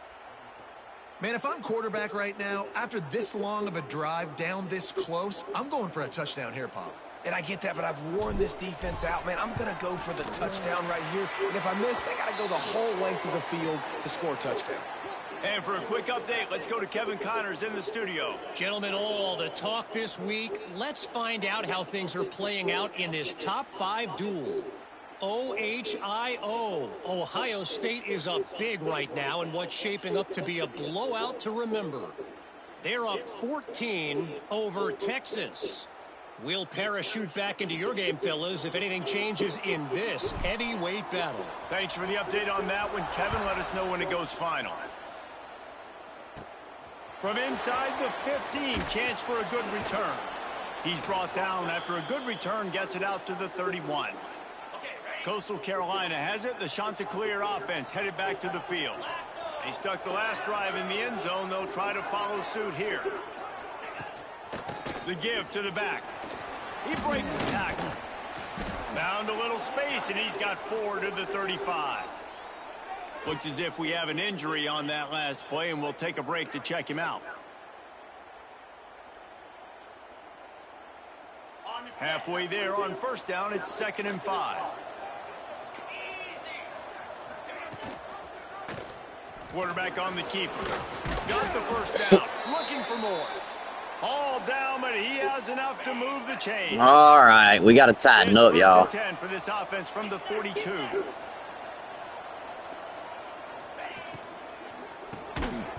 Oh, that hurt. A hit like that, you might as well hang on to the ball. Working well behind the sticks on second down. Man down on the play as the officials take a break to let him be checked out. Finds his tight end. It's so important that this offense is able to stay on schedule, and what that means is keeping third downs manageable. That last completion to the tight end accomplished just that. Really nice play call. They'll try to pick it up on the ground. That'll be enough for the first down as they stop him at the 43-yard line. And the Chanticleers are rolling down the field. Okay. Okay. Off the play fake on first down to throw. Just a short pass to the tight end. He knew exactly where he wanted to go with that one, and they've got enough for the first down. The Chanticleers come to the line with a fresh set of downs. From the gun, running back gets the give. And there was nowhere to go, just stopped in his tracks in the backfield. After losing a couple on that last play, here's 2nd and 12. Dropping back, it's Barber. Missed his receiver there, it's incomplete. This will be the 8th play of the drive, but a great opportunity for the defense to get off the field. 3rd and long, and he'll try to throw for it. Grabbed in the backfield, it's John. Will not get close. Tackled at the 28-yard line. It's 4th down. And they'll send out the field goal unit. This one will be a 45-yard attempt, and he'll kick it from the left side. Nope. Miss. Oh, no good. And the lead remains at 1 after the miss. And sometimes I just feel like 4th down, man. Just go for it every time. Like, the field goal miss, make rate, and listen, kickers have improved the last couple of years, but you left some points off the scoreboard there. I put ice in probably twice, which is why I was cold. Guys, let's see how it goes this time for the Kent State offense. Always good to get points on a drive, David, but chip shot field goals can leave you a little empty. And I think it's great to get points, but the great teams get touchdowns in the red area. You got to get out there this time and execute a little better on this drive. You're absolutely right, David. And generally, the best red zone offenses are the ones that run the ball the best. So let's going downfield for the big play. And they wanted it all on that incomplete pass. Instead, they're looking at 3rd down. Trying to pick up a first down. And I'm like, what? On 3rd down, he drops to throw. Grabbed over the middle. It's Harris. He'll be stopped about 2 yards short of a first down. Yep. Timeout is called, and it's the defense wanting to make sure that everyone's on the same page for this big down. And the Chanticleers decide to punt it away. This will be the 2nd time they've had to kick it away. He gets it up to the 34-yard line before he stopped, and that's where the offense will set up shop. Out of the chute, quick toss to the right. And just a short, safe pass play, they pick up a few. And now on 2nd down for this offense. Dropping back, it's Barber. Trying to set up the screen. Finds enough room to get it up to the 44 before he's knocked out of bounds. Now they'll line it up from the 44 on 1st and 10. In the back, start picking some up. Looking for a physical attack. I got to spend a bunch of money this year. Got enough for the first. Good pick up there. They'll move the chains, and they're set up at the 41. A productive play is one that gets you at least halfway to another first down here on 1st and 10. Pocket breaking down. Ooh. Just as he was hit. I don't know where he thought he was going. To him quick. I mean, you talk about you want your quarterback to feel comfortable, man. I let the entire, it took me almost 2 hours, and I used a AI, and I like put every question for the sliders on, like, you know, quarterback accuracy for the computer and all that, and I did all of them to be represented the real world NCAA. Good shit. So instead of going for picks, I swat them down and shit now. And like when you hit somebody with a sack, it actually hurts the quarterback, that kind of stuff. And the ball hits at the 3 and gets into the end zone. It'll be a touchback. A lot of field in front of them as they open this possession from their own 20. Hand off from the shotgun. Good stuff. He has 60 yards on the ground, and he wanted to make a first impression, and he's doing that in this opening game. They'll use a timeout right before halftime. Maybe time for 1 or 2 more plays. Running out of time here in the first half. They're going to have to be efficient to put some points on the board before the break. Going to take a shot at this DB. Pass interference. Complete, and there are still 3 seconds left. I love it. I'm never of the mindset, take a knee, go to the half, whatever, man. If I can try to find an opportunity to put some points on the board. He wants to take the top off. What? Big play stops the drive. Picked up a few extra on that return, but what a play by this defense to get the football. That's the end of the second quarter. That means it's time to join Kevin and our halftime update. Men, it should come as no surprise that we have ourselves a fun matchup in Kent. And a lot of coaches will say limiting the big plays and maybe hitting on a few yourself is key. But I'm more of a move the chains guy. Give me efficiency every day of the week and twice on Saturday. The offensive unit that subscribes to the less is more philosophy might be the one that leaves here today with a big fat W. And just like that, let's send it back to the fellas at Dick's Stadium. All right, Kevin, ready to start the second half here. Kent State was the random selection on the move from inside AI. They end up being a small team out of Ohio. Guys, let's see how it goes this time for the Kent State offense. Not hard to figure out why they trail to start this third quarter. 3 first-half turnovers. So if you're on offense, let's just stay out of our way and find out what happens here in the second half. We're not even giving ourselves a chance because we keep turning the football over. That if we can do that, hit pretty hard we've got a there. chance to come back in this game. I think it's a crazy balance between being really aggressive in the second half and finding ways to make plays, but also not shoot ourselves in the foot, right? Like, they didn't live well on that in the first half. Let's see if they can be a little bit more aggressive while still good momentum. Continuing to churn and move it forward. They're closing in on midfield. It's down at the 48. Running back searching for a hole. Damn. That is a big win for this defense as they were right there as soon as he got the ball. They've got to come up with a big play on this 3rd and long.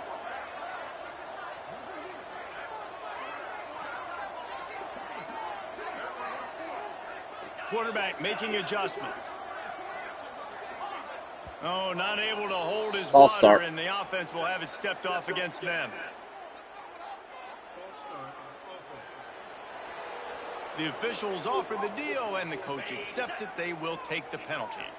3rd and long from the 42. If they can get some of it, it might give them a chance to go for it on 4th. Okay then. After the quarterback, and they get him at the 32.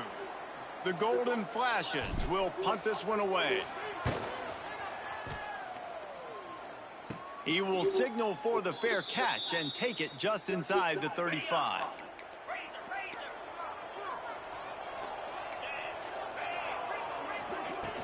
From the gun, the ground game. Breaks into the open. And they'll pick up the first down and mark it at Y'all the better 47. tighten up. They moved the chains on the ground last time. Let's see if they try to hit him up top. Kent State, the blue people. That's the random rebuild. We're rebuilding the team. Put it where only his man could get it and gave him enough room to get the foot down. It'll be a 1st and 10 from the 29. Looking to throw, it's Barber. Back open in the middle. Oh. Yeah, and you see running backs in today's football, they play a wide receiver basically for you, but you got to find a guy that you can throw it to, and you know he's going to catch the ball consistently.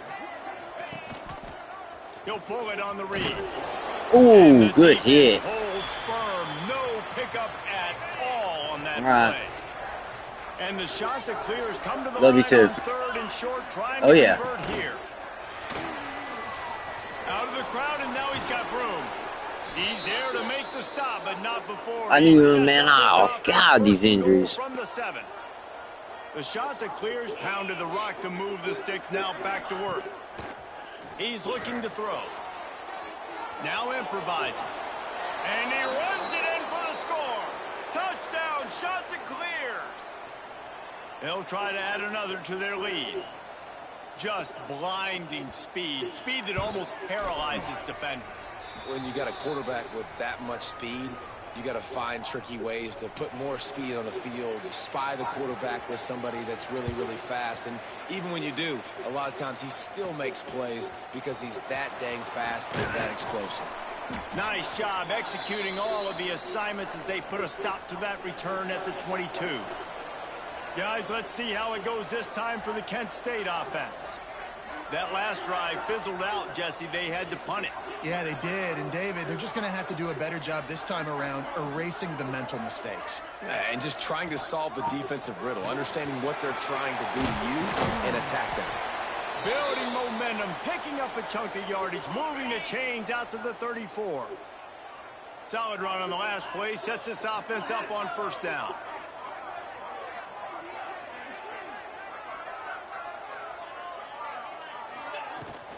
They're going to ride this running back. You want to make sure to maximize those types of runs, and he gets it out to the 41. Coaches always harp about staying ahead of the chains, and when you can run with that type of efficiency on first down, man, you are doing just that.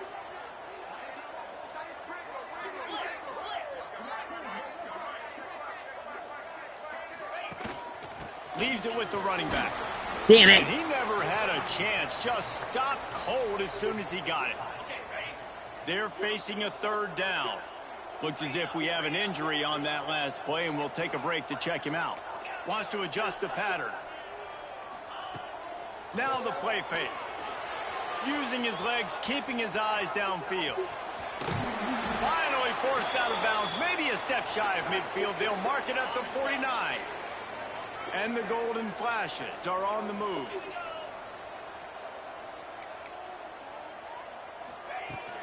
From the gun, they'll give it on the inside. And the defense doing a great job committing to the run. When you commit to the run like this, obviously you can give up some plays in the passing game, but you got to stop the run first. From the gun, running back on the move.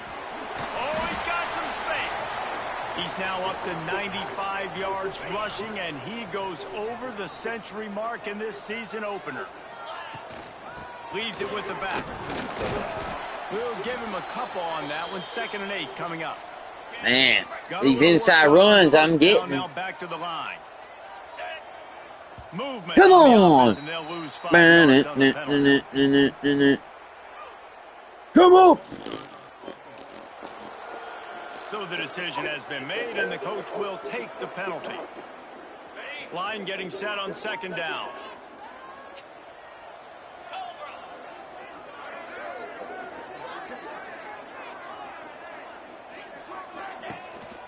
Using his legs, it's Harris. And he Oh my God. Get there, but boy, after What that, a warrior. a few inches to go for the first, an array of I'm a warrior, ain't no punk ass bitch, ain't no snitch, I'm a warrior. Let me in there. Working their way closer and Y'all see that boy closer. working? Down conversion, Y'all they've see got the it at boy working? 26. Man down on the play as the officials take a break to let him be checked out. And the golden flashes will have it 1st and 10.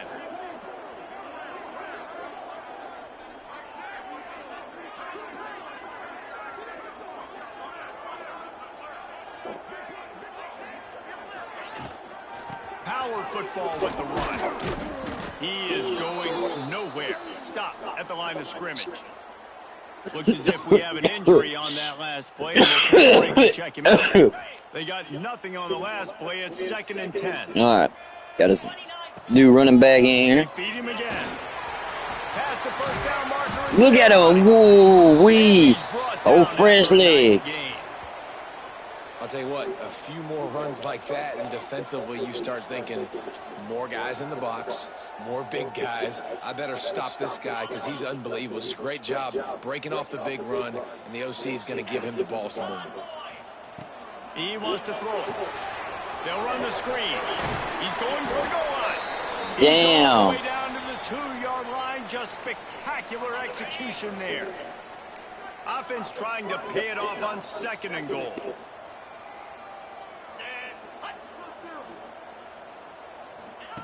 Quarterback, quick pass to the receiver. He's knocked down a couple yards behind the line of scrimmage. Man, the last thing you want after controlling the ball. This team can't get in the fucking end zone, man. Shit. Oh my God. Nowhere for him to run again, and now 4th down is going to be a tough one. So here comes the field goal unit. They've been doing work today. They've already made a couple. And this one ought to be nice and easy, a 22-yard attempt. He got it. That'll cut this lead down to 5.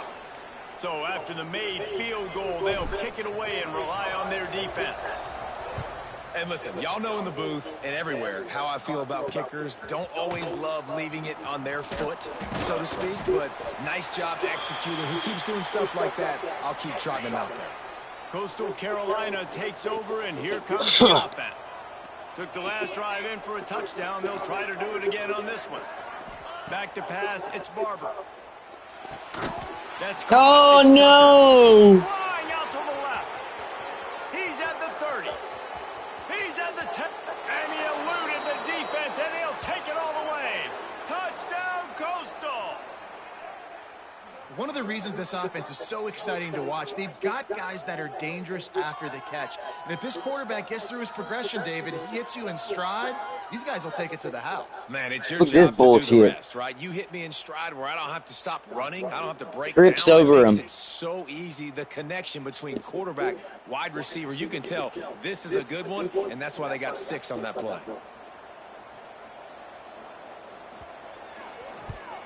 And after the extra point, they're on top by 12. And let's check in with Kevin Connors in the studio. Kevin? All right, guys, a little update on what else is happening in college football this weekend. Tulane has the lead right now, but they just haven't been able to separate themselves yet inside Yeoman Stadium. They're up by a field goal over Northwestern.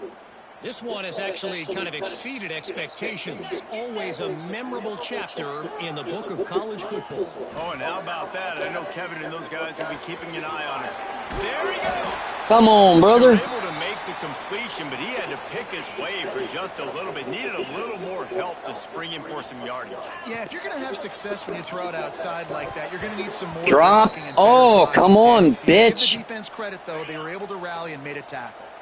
And this offense is desperate to keep this drive alive, trailing by multiple possessions, and it's getting late. They stay aggressive and push their way out to the 33, and it's 1st down. Here's this offense with a fresh set of downs. To the ground, he's got it again. They can rely on this guy to pick up solid yardage when they need it, and he's out to the 43. Beating them down to wide trips inside. Playbook open here on 2nd and inches. There we go. They'll get him on the ground at the 46, and it'll be a 1st A lot of injuries. Here's this offense with a fresh set of downs. Man down on the play as the officials take a break to let him be checked out. Oh, they're after him. Outside the pocket, lets it go. Good catch. Barishnikov-like move on the sideline to tap that toe and get the 1st down. Here's this offense. Okay, we out here playing, all right. It's a draw.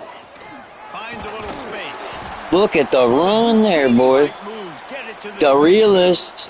He's down. If we have an injury on that last play, and we'll take a break to check him out.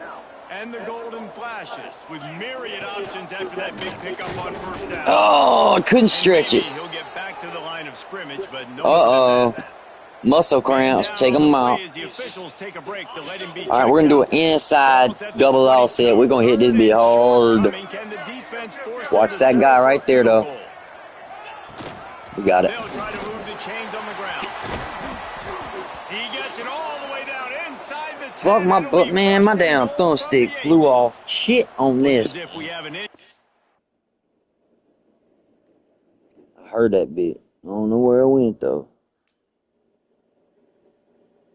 Lord have mercy, dude.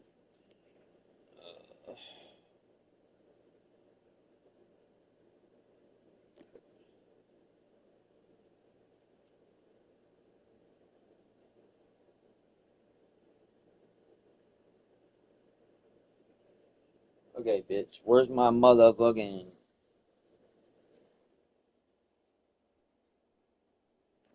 Oh my god.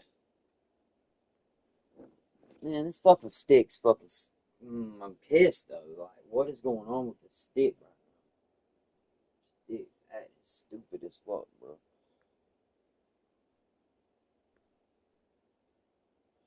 Oh my god.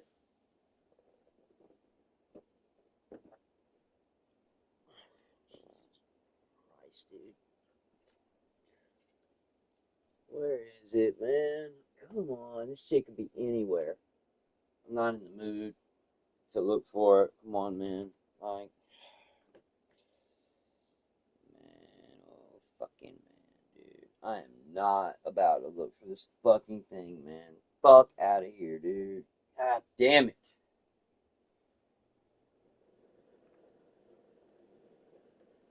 Alright, 2 completed this game. Fucking dickweed motherfucker. Alright.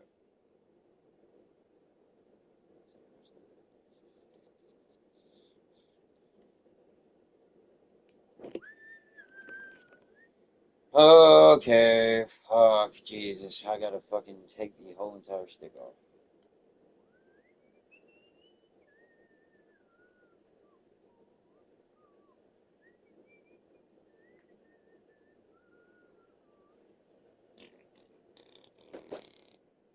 Alright, I got a temporary fix.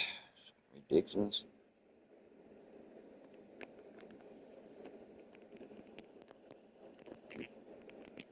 Why is it? Something's broken, I think. What is different about that one and that one? Is it legitimately broken or something? What is it doing?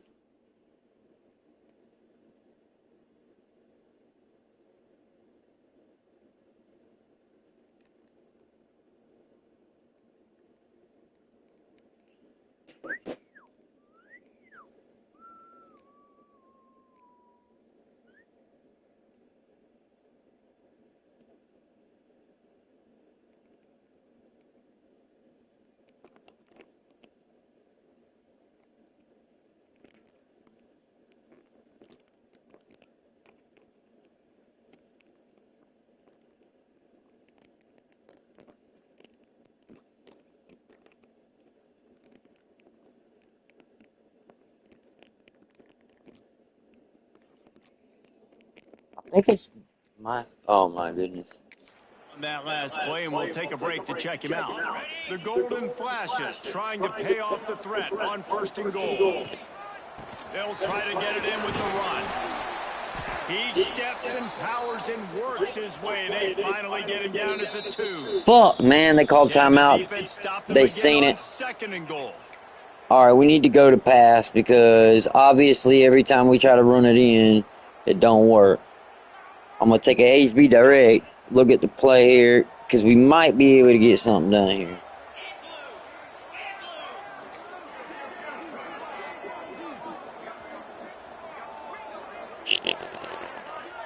Snap it to the back. Good job. Takes it in for the score. A little bit of trickery. We got it. That was an absolute sledgehammer of a drive, just taking the air out of the ball. Boom. And it's hard when you run that many plays not to make a mistake and throw an interception or get penalties and put you in a bad spot. But the offense just strung play after play after play together and got in the end zone. And they pick up the point. Kicker knocked it right down the middle. They're ready to kick it away, and this crowd is buzzing after that last score. We got us a game now. He'll bring it out. It's Simpkins.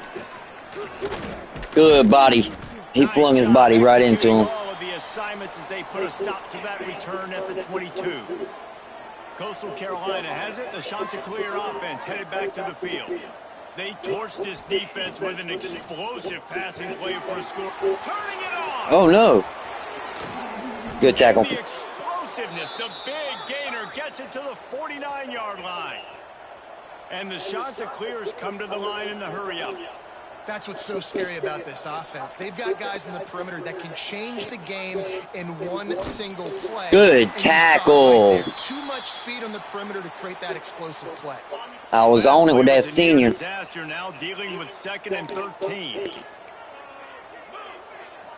Wants to throw. It's Barber. Here's the pressure. Yep. Can't find the man, and he'll be knocked down at the 40. Now a lot of work to do to move the chains, keep this drive alive after that earlier sack. Gets it to him on the screen. He's in open space down. Good hits.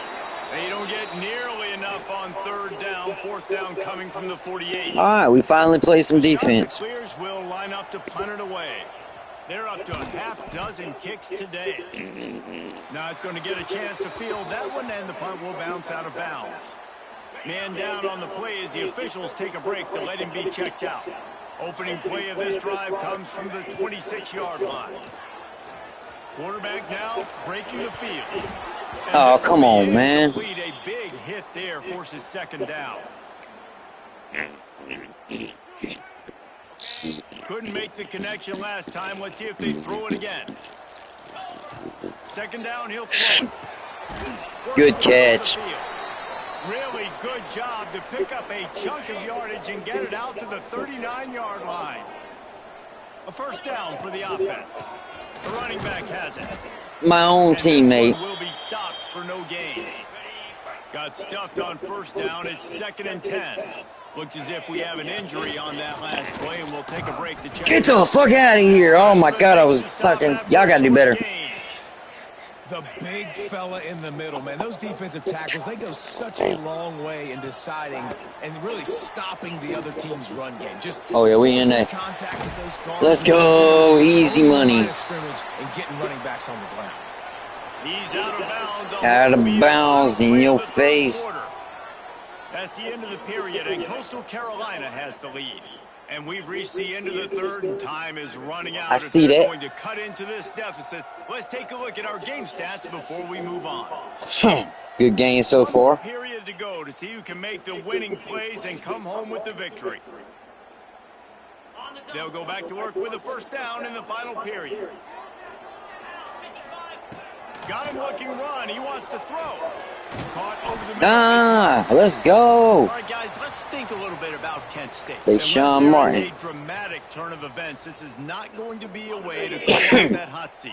And they're going to have to be able to handle adversity and handle the outside noise moving forward, because losing this game in week 1, all the detractors, all the naysayers, that noise is going to get louder. That hot seat is getting even hotter.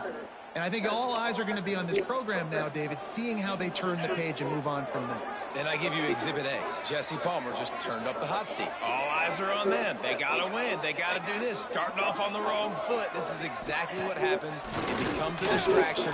We're going to find out how good of a coach he is. That was crazy. How loyal these fans are really quickly in this season. And I kind of like how the running back didn't mess around. Like, just get downhill when you see an opening. A lot of times they close so fast, man. Be decisive. Ooh. Stick your foot in the ground. Pick up 3 to 4, and we are not going to complain. Now facing a 3rd and long. From the gun, wants to pass. Caught in the backfield. It's good job. He's going to come up a couple of yards short of the 1st down. Down a possession here in the 4th, and they'll need to convert on this 4th down.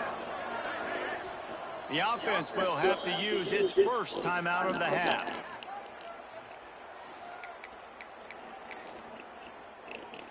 So on 4th down, here comes the field goal kicker in a huge spot.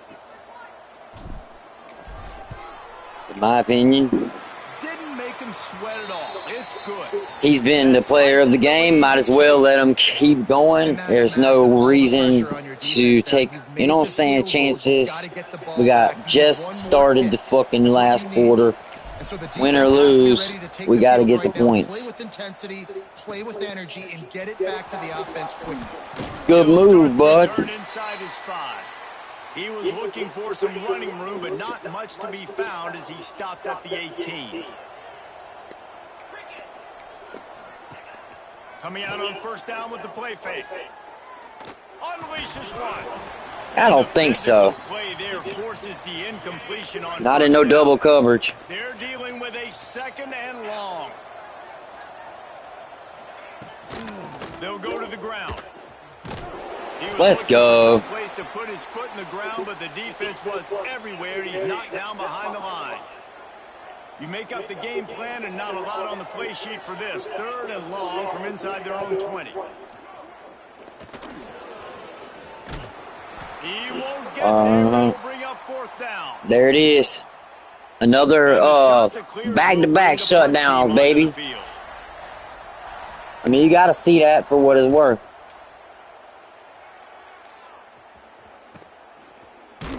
Oh, couldn't get the momentum going back. All right. Y trips all set to the right. We're not playing no more.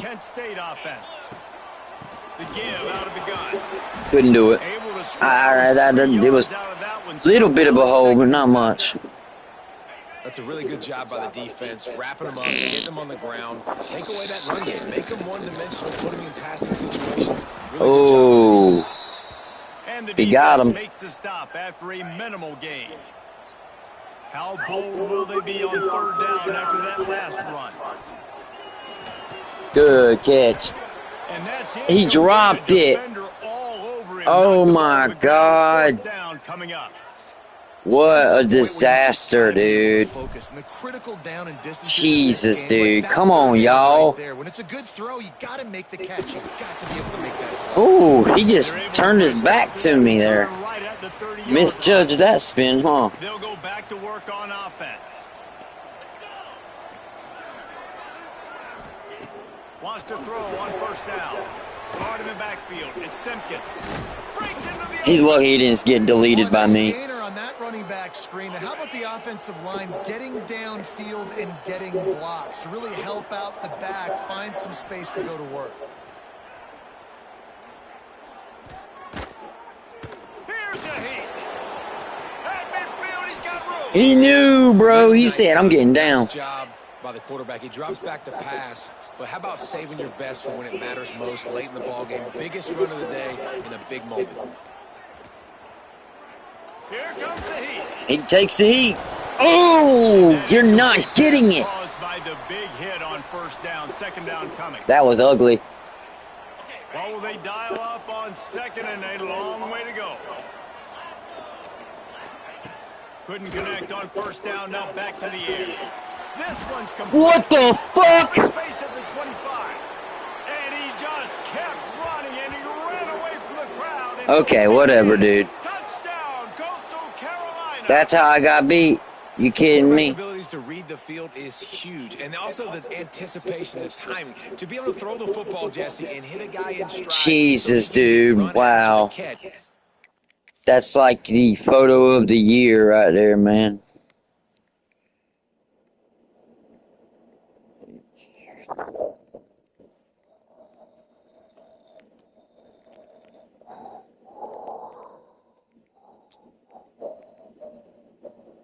That's one of them Sports Illustrated photos right there. Oh, but it couldn't get enough.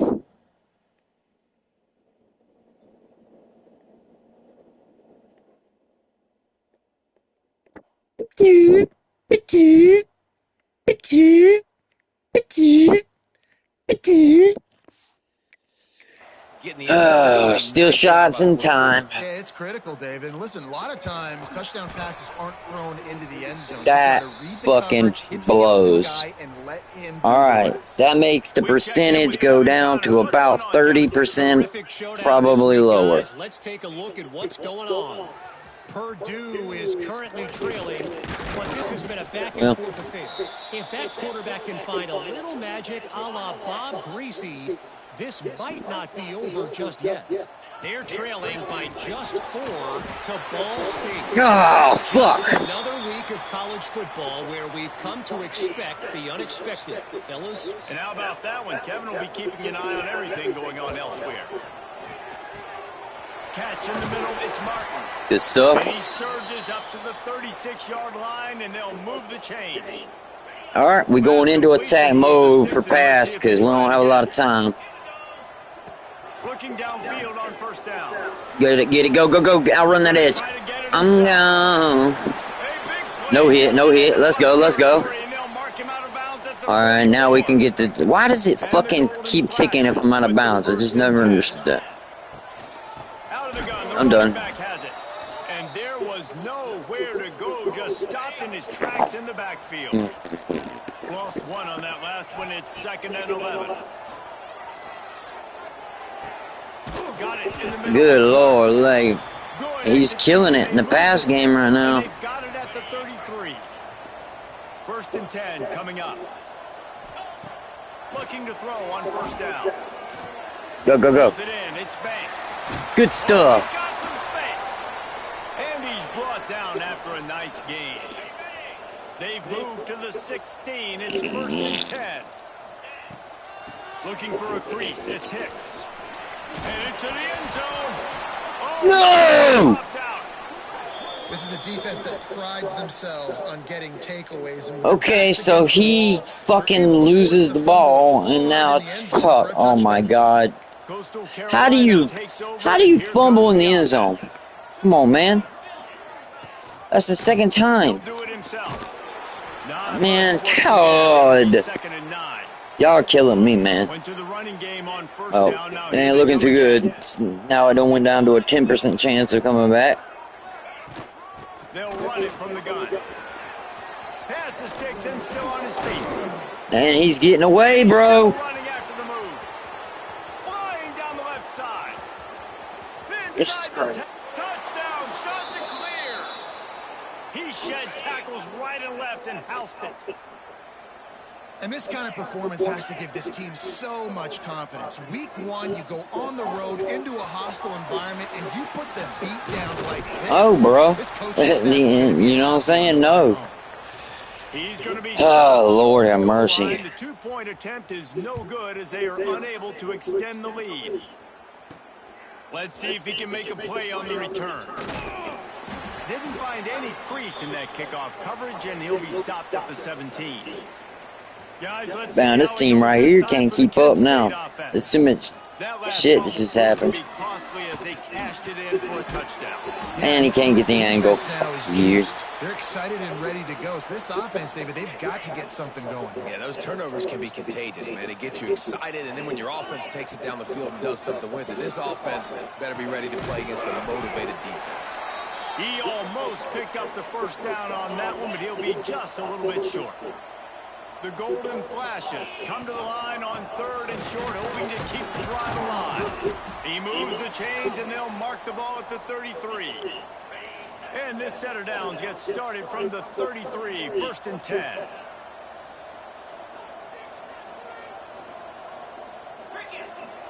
Wide receiver comes in motion. Off the play fake on first down to throw. Trying to make magic on the scramble. And he has a solid gain on the play before sliding. And the Golden Flashes want to move quickly. And this is the hard part about being on defense and choosing whether to be conservative or bring the blitz. They bring the blitz, he sees it, and that's what he does really well. Sees it and immediately makes a decision, gets to some green grass, and gets a positive gain for this offense.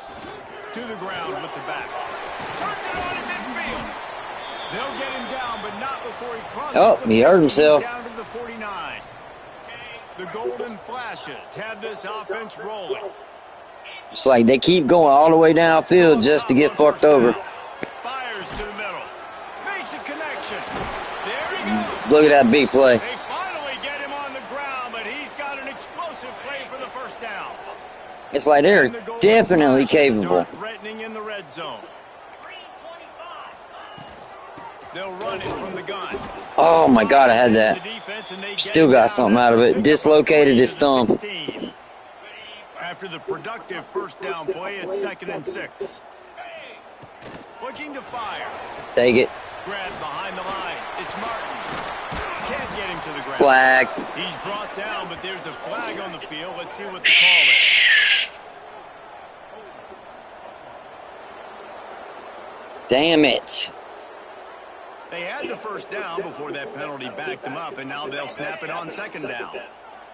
And here comes the offense on 2nd down. Back to pass. And the pass is incomplete, jarred loose by the hit. Love the physicality of this secondary on defense. That defender got to the football, was able to separate the receiver from the ball, and did it legally. Beautiful job. No catch. Come on, man. Nice job by the defense. They're mixing up their look. They're 3rd and long in field goal range. They go zone coverage. So everybody on the back end has the eye on the quarterback, and they're able to break on the ball, force the incompletion. It's good, and that was dead. And somebody fucked up. Now, there is a flag down on the play, but when you knock through a field goal from that distance and you're not going to get the first down, I think you just keep your points. This defense is trying to protect the lead. You have to make the offense work for it, and a personal foul just gives them yards. Let's go. Out of the gun to give to the back. Ooh-wee! What a move. Follow the blockers. The offensive line. Finally a run gets in. Terrion Martin, number 24, takes the speed. All right, 9-point game if he makes it. Still way behind. 4 minutes and 30 seconds, or I mean, it's just 4 minutes 46 seconds. This ain't enough time.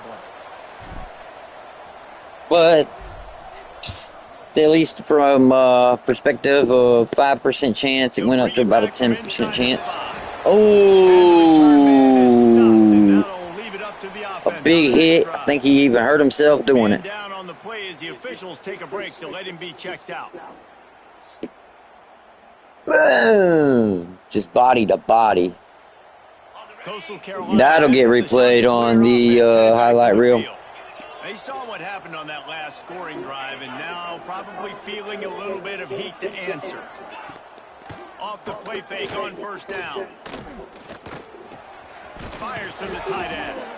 Tight end just got caught up with 3 dudes. Still a bit short of the first down. But he still pulled out the yards they needed, so it really doesn't matter. They send the tight end in motion.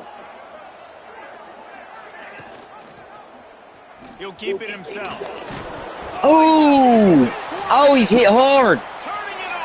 Fat boy got it. Oh, no, he didn't. Huge hit.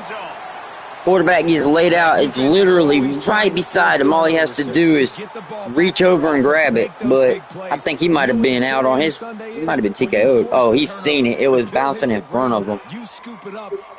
Oh my God, that's tragedy.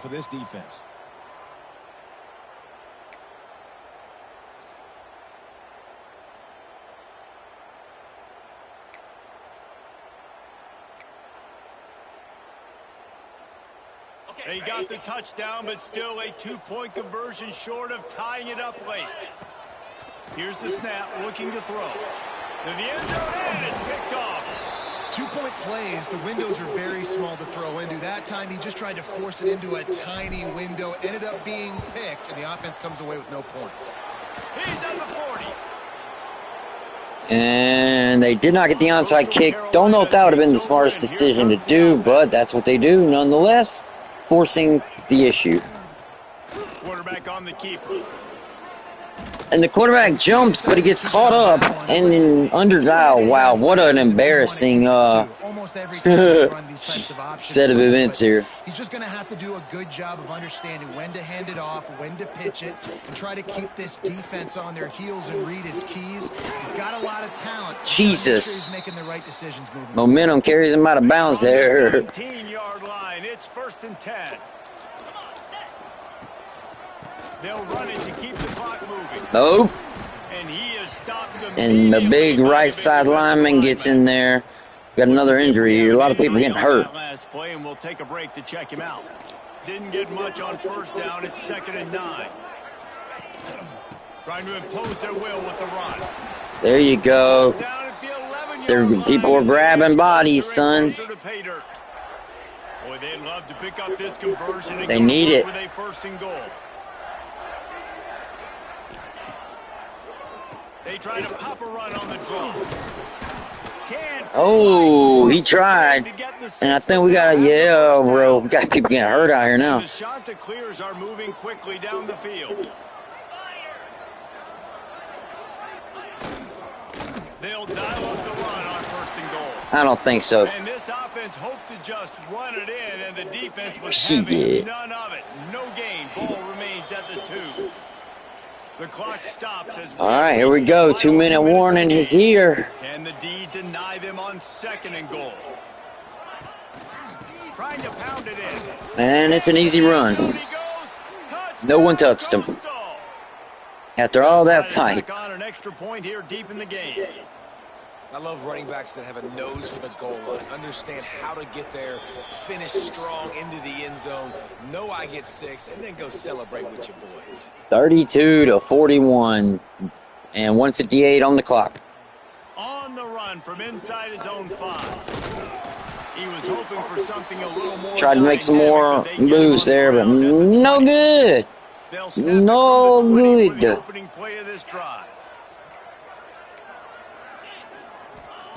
To the air on 1st down. Oh, and he overthrows him big time. Jesus. Still at their own 20 after that last incompletion. It's 2nd and 10.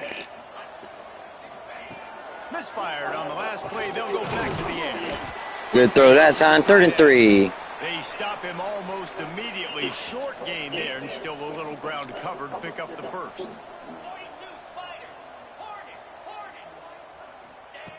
They'll throw on 3rd and short. Snagged in the middle. It's Banks. Good throw first. Let's see if we can do a fade smash here. The Golden Flashes have it with a 1st and 10. They just keep firing. Trying to make magic with his feet. Good little pickup there as he saw some daylight and got what he could. They'll line up for a 2nd down play.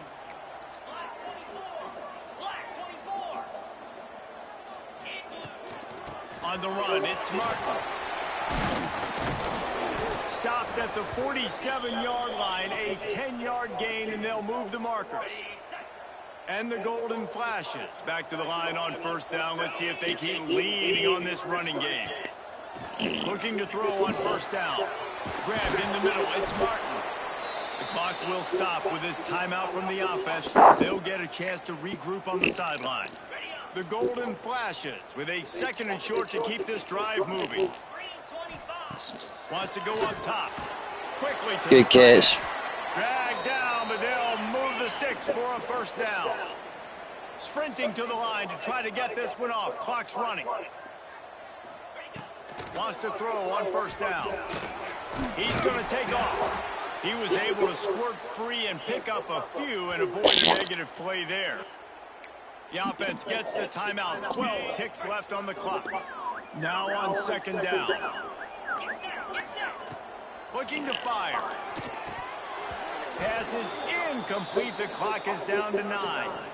Well, the quarterback off target on that one. And in this 2-minute situation, you've got to be able to call and run passing plays that you feel like you can run in your sleep. The freshman called his own number and kept this drive moving. Game over. I know this is disappointing, but plenty of teams have suffered early losses and come back to have great seasons. I mean, think of 1983 Miami, one of the great teams of all time.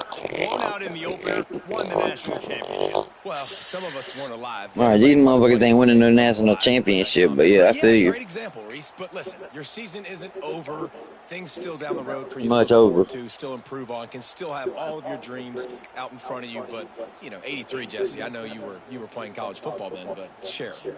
I think I had just learned how to walk. And it's funny, guys, you know, just like that 83 team, this team that lost here today, they are also very talented. They just got to take care, fixing up and cleaning up some of these mistakes. But no doubt, lots to play for moving forward. Can't wait to see what happens next week. That will put the wrap on things from here. For David Pollack and Jesse Palmer, I'm Reese Davis. You've been watching another presentation of EA Sports College Football.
minutes.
Attached are the photos of detailed defensive, offensive from both teams with required information that you may be able to cross-reference and look at the data as a user versus CPU from the slider adjustments and take into consideration this is the first game, but we will feed more, or when perhaps after a certain amount of data you may see something that you don't like, or even perhaps in one piece of data, as if there is a standout, you will notice it. Here attached, we have compiled the results of the first game of the season and the dynasty that you and I have created.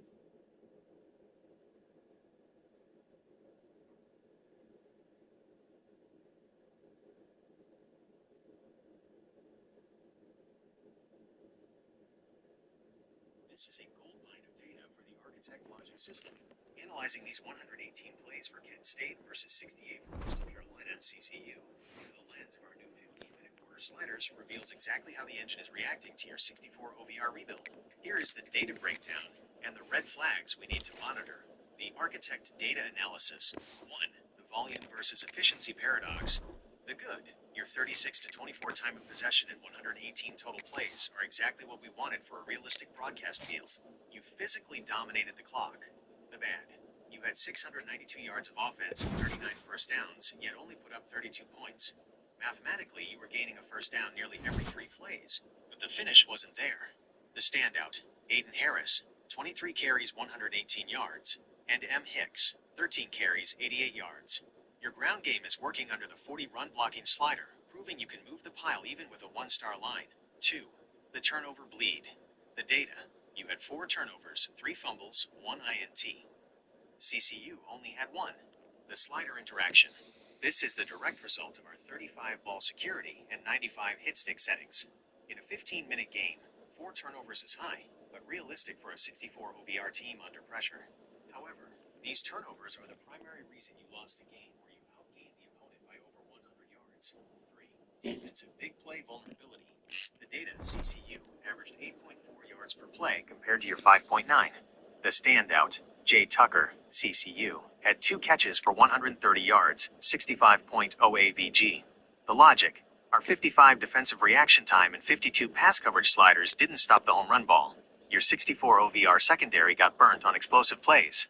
Dante Thomas, CCU, racking up 19 tackles, shows their defense was on the field too long. They held in the red zone 25%. The Architect's strategic adjustments, based on this first data set, here are the 2 areas of logic with the red flag. Passing red zone efficiency, Dana Shields with 34.6 for 307 yards with 0 TDs. That is a major statistical anomaly. It suggests that when the field shrinks, legs. Our 42 WR catching or 38 QB accuracy might be making it too hard for your low-rated players to find the end zone. Red flag fatigue impact. With 118 plays, your players were likely deep into the yellow-red fatigue levels by the fourth quarter. CCU scoring 21 points in the fourth while you only had 16 suggests your defense collapsed due to the 85 fatigue slider. The verdict: keep the sliders exactly where they are for week 2. One game is a flash, 2 games is a trend. We need to see if the fourth quarter collapse happens again at Ohio State. If you get out conditioned again, we may need to look at those auto subs. Coach Watson, you dominated the box score but lost the scoreboard. How do you feel about the feel of the game? Did those 118 plays feel like a grueling battle, or did the fourth quarter collapse?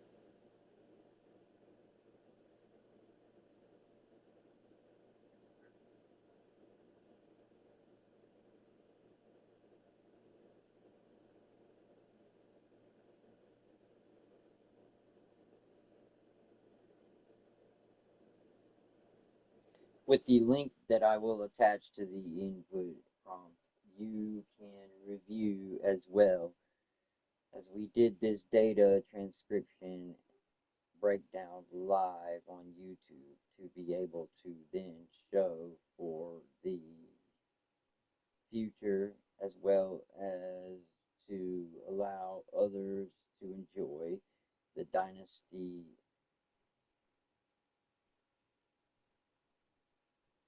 Realism 15-minute quarters built by Gemini. Let's look into the allowing the after game data, and subsequently we will upload the other games when we play them. This will allow for a much more curated approach, as the ideal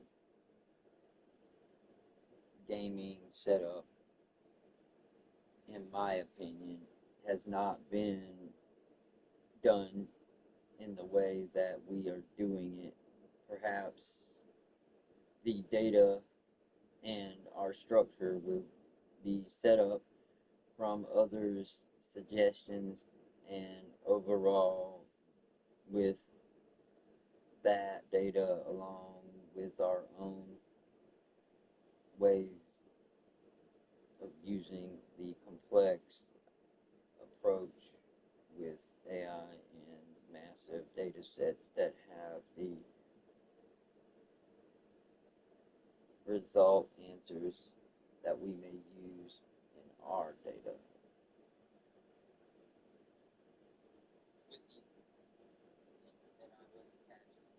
With this live stream, we can now look at the gaming results. As well. In this data breakdown live.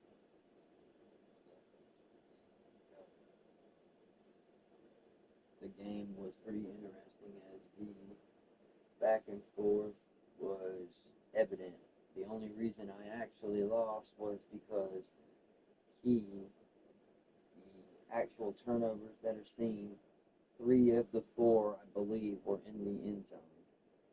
Or 1 was 20 yards.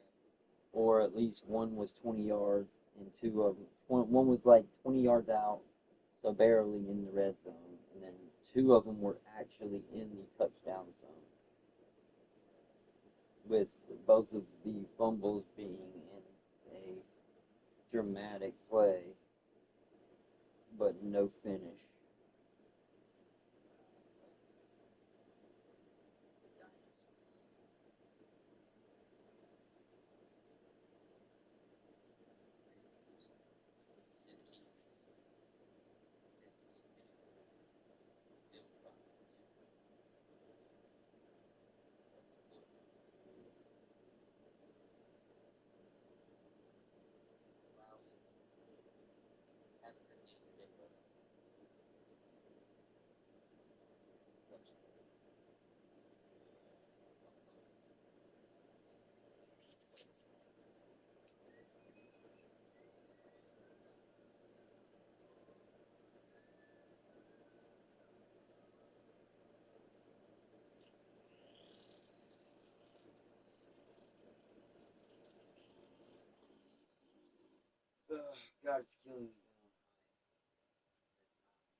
Thank you all for watching Tito.tv.